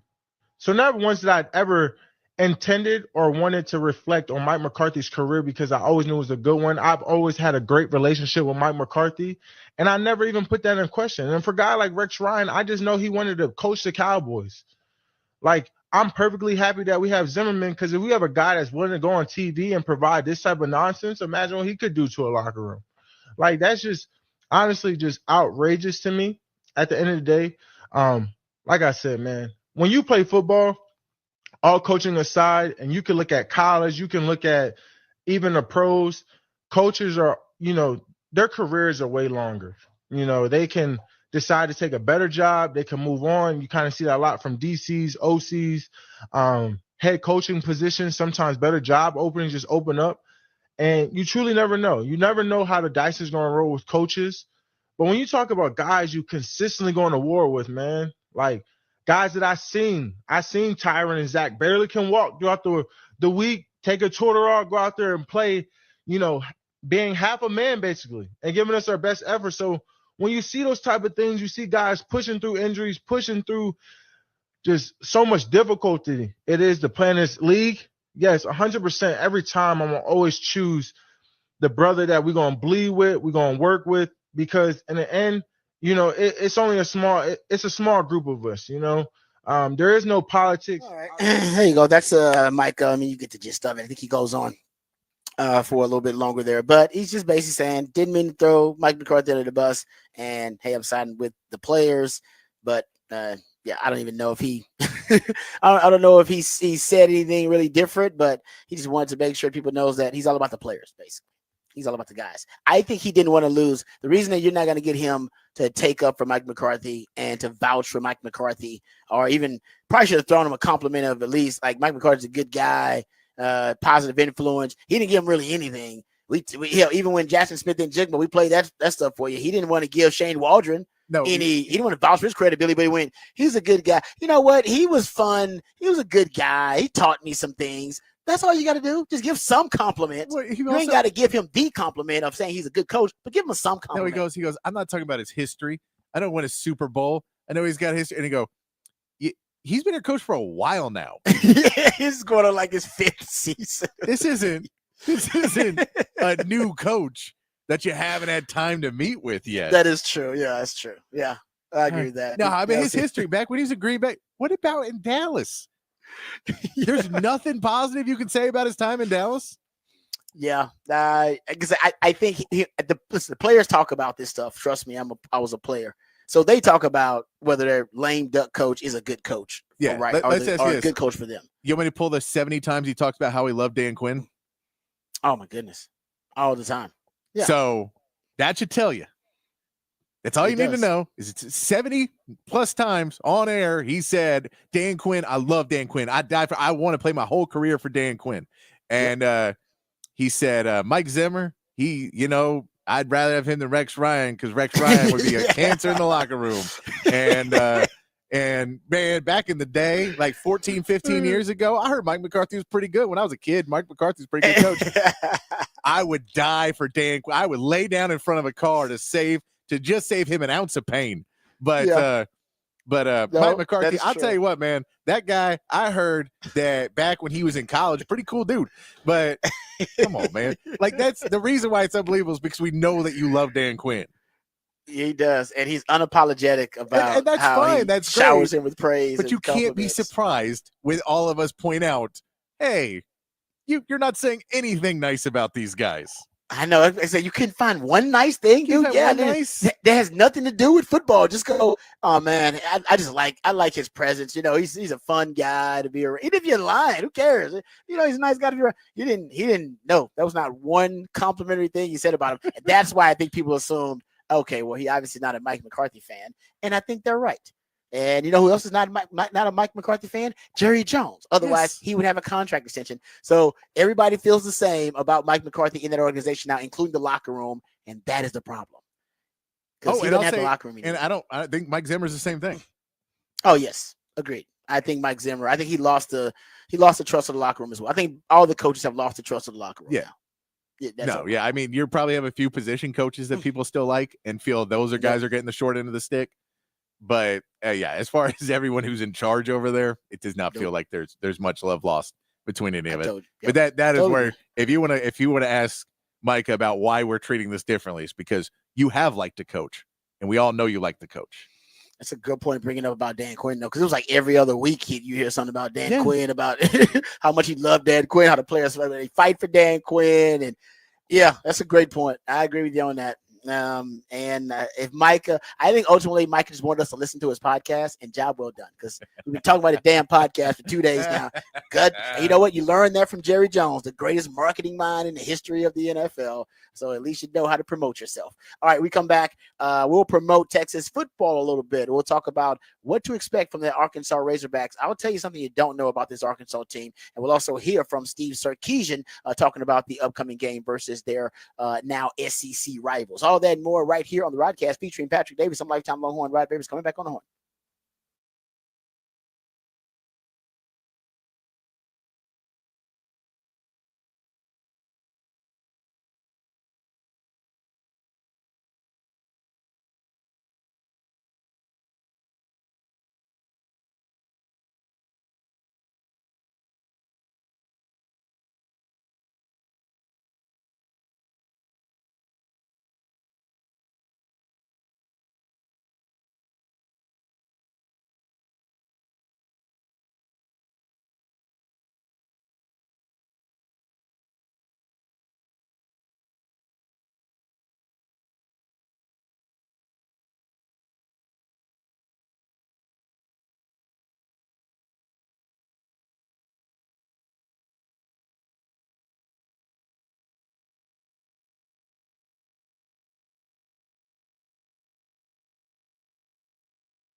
All right, welcome back to the Rodcast. Let's talk about the Arkansas Razorbacks a little bit. And I can tell that most Longhorn fans aren't really familiar with how explosive this Arkansas offense is, because just talking to Longhorn fans about it. So I wanted to go over some numbers, try to give you guys a little bit of a picture about how explosive this offense is. Bobby Petrino is the offensive coordinator. We all remember that. Yes, we know Bobby Petrino. I'm sure there will be a lot of Longhorn fans there dressed as Bobby Petrino post motorcycle accident with a neck brace on, and and some of the that class, I think, is that Arkansas like sweatshirt he had on. I'm sure somebody can pull that off. But he is a hell of a offensive coordinator. As a matter of fact, Sark was asked about Bobby Petrino because he apparently coached against Bobby Petrino early on in his career when he was, or at least played against Bobby Petrino maybe early on in his career when he was there at BYU. Here is Sark talking about Bobby Petrino, the offensive coordinator for the Razorbacks. You know what I remember that game? This might take a minute, but sorry. Eric asked a question. So in that game, at the end of the first half, we were in kind of one of those situations where how much time's on the clock? There might have been 15 or 20 seconds. We were out of timeouts, and we took a timeout. We were on the sidelines, and here's myself, here's Norm Chow, our offensive coordinator, Robbie Bosco. Everyone's trying to decide what to call, and there could be no agreement of what was happening. And Lavelle Edwards, rarely would he step in on play calls. He was very CEO-like. And he said, well, Sark, what do you want to run? And I can't remember what I said to run. He goes, well, that's what we're running. He walked off. And so it's the first time I got to call a play in my life. So, but the value in that, what I do remember is like when you can really start to trust your players and the players feel your trust as a coach, you start to get more out of them. We talked about the 4th and 1 the other day from your own 24-yard line when I went for it. And that was just trust in the players. And Coach Edwards was fantastic at that. So I don't know if I remember specifically Utah State as much as I remember, man, the impact that Lavelle Edwards had on me. I'm sorry. What was the other question? The other question was about Bobby Petrino, but he was talking about the first game that he played, that Bobby Petrino was on the opposing sideline.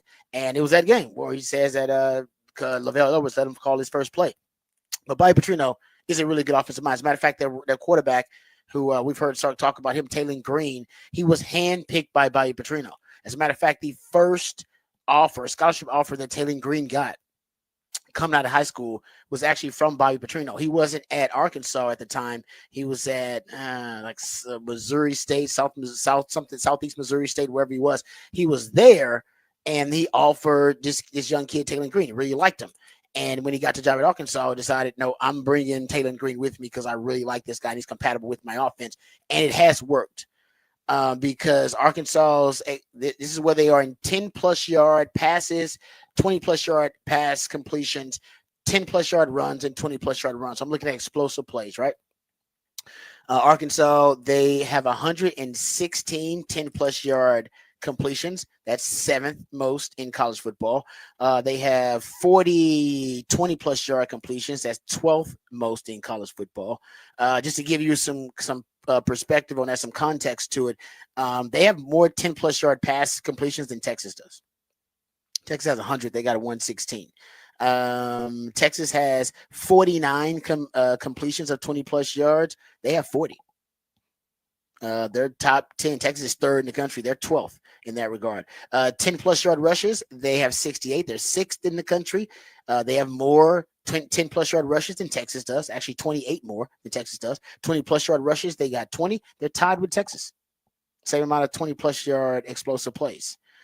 And so in terms of explosivity, this is an offense that really can get you some chunk yardage plays.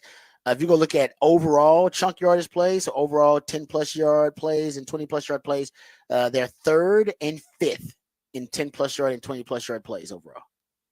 Texas is 37th and 3rd in 10-plus yard and 20-plus yard plays, right? So I would say that's an explosive offense. Now, the saving grace for Texas is that Texas has the best defense in the country at limiting explosive plays. Texas has allowed the fewest 10-plus yard plays, only 69, and they've allowed the fewest 20-plus yard plays so far, and only 15 20-plus yard plays. Only one of them on the ground. They've allowed one 20-plus yard run on the ground the entire season. So that's really where, if you look at explosive play margin, Texas is plus 54. They lead the country in explosive play margin. Explosive plays generated compared to explosive plays allowed, they are the best in the country. And I think that's what this game is going to come down to in this terms of the biggest factor in this matchup will be explosive play margin. Texas' ability to limit that very explosive Arkansas offense. It is the most explosive offense that Texas faced this year. It is the best backfield with Braylon Russell, Jaquindon Jackson. They faced all year. Remember, I told you guys the best backfield Texas had faced all year was Florida. Florida got almost 200 yards rushing on Texas. Told y'all those boys can run, and that's without Montrell Johnson. Now with this with this backfield from Arkansas, I think the Arkansas backfield is better. Plus, you'll have the +1 of a dual threat quarterback to have to defend as well. So the most explosive offense Texas has faced with, I think, the most talented backfield, the most dangerous backfield they have faced. But the Kim Kardashian, Nicki Minaj, Rita Williams' house, Cardi B's house, Megan Thee Stallion's house, but is you have the best defense to go up against an explosive offense like that. No defense in the country has been better at defending explosive plays down the field. So that's something to keep in mind. Also, this is the best wide receiver Texas will face or has faced so far this year. Andrew Armstrong, remember his name. He leads the SEC in receiving yards. I think he's top 3 in receptions and receiving yards per game in the SEC. He's only got 1 touchdown, so he didn't score a lot of touchdowns, but he's a freak. He's got 14 20-plus yard receptions. That's tied for 9th in the country, but leads the SEC. He's got 36 10-plus yard receptions. That leads the SEC in top 10 nationally. So they haven't faced a receiver this good either. And now I wonder if they move him around because listen, you don't want to go up against Texas corners, Malik Muhammad and Janae Barron. Those are the best cornerback duo in the country. So if I'm Arkansas, I move him in the slot. I'd rather have him going up against Gilbo and the safeties rather than going up against the best cornerback duo in the country. So if you're Texas and you're going back to this chess match, this may be the game to move Janae Barron around. He wants to move in the slot, put Janae Barron in the slot. He plays the slot anyway. He plays the slot corner. And you can either move Jalen Gilbo outside or put Kobe Black out there. Kobe Black's been playing for you. Kobe Black, Gavin Holmes, Malik Muhammad. You got guys that can play corner for you. If they want to move their best receiver around, try to hide him and hunt matchups, Texas can also adjust to that. So, I think ultimately Texas defense will, win their fair share, more than their fair share against this Arkansas offense. But keep in mind, it is the most explosive offense they face. So we'll get to more Texas, Arkansas coming up later on this week. When we come back, we'll play Who Said That? That's when Patrick plays pieces of audio from the sports world, sometimes beyond the sports world. And based on the context clues or familiarity of the voice, you have to identify and recall who said that. We'll play when we come back right here on the Rodcast featuring Patrick Davis and Lifetime Longhorn Rod Baby's coming back on the horn.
Welcome back to the Rodcast. It is a top of the charts Tuesday.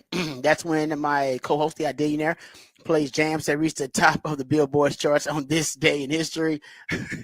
This just makes me laugh. I don't know, just hearing the voice and everything. Yeah, makes me laugh. It's hilarious that people still think this is a great band, but it's just so many parodies that have been done about them that I start thinking about the parodies and everything too. Yeah. So it's just funny. But there you go, top of the charts Tuesday, because hey man, they reached the top of the Billboard charts, and they are recognizable. Like as soon as you hear the song, like off top. It takes you no time to recognize one of their jams. So there you go, top of the charts Tuesday. That's what it's all about. A little nostalgia. Also, we appreciate Patrick not only for his creativity for Top of the Charts Tuesday and all the musically themed days of the week, but also for coming up with the topic for the Big Fat Poll of the day that is already posted at the Horn ATX on X. A simple question: which team currently with a losing record has the best chance to make the playoffs? Gave you the options of the Bengals, the Colts, the Bucks, and the Rams. And the Bucks at 42% are leading right now. That poll for the topic for the Big Fat Poll of the day. Let's get into who said that. That's when Patrick plays pieces of audio from the sports world, sometimes beyond the sports world, and based on the context clues or familiarity of the voice, you have to identify and recall who said that. Yeah, what an idiot. Just stupid. I didn't see it till today, but he's embarrassed about it. He's upset about it. That's obviously a childhood friend of his. He grew up and played with there at Buford and knows him, hadn't seen him in forever, but just not real smart. But to be honest with you, I don't have time to waste energy on that. I mean, you know what I'm saying? Like my focus is on Tennessee. I'm not worried about that. That is Kirby Smart. A video went viral of one of his players, Jake Pope, a backup safety, partying and celebrating with Ole Miss after Ole Miss beat them. Yeah, they stormed the field. Yeah, he was like on celebrating the with field, dancing up and down with a guy. Yeah, it was like, dude, your team, you got the wrong jersey on, bro. What are you doing? You can't. Even if you're happy for your friend, you don't go celebrate with him. You go give him a hug and say, "Man, I'm happy for you, bro." And you talk about praying, not showering. Dude's Bro, partying already. That dude's gonna be in a transfer portal soon. That dude's gonna be in there. What time is it? 9:50 by 10 a.m. Exactly. Pretty soon. All right. Thanks, Patrick, for everything you do. Remember, the revolution will not be televised. Talk about it right here on the Rodcast. We love you guys. We mean that. Take care of yourselves, and more importantly, take care of each other. Until next time, hook 'em and peace.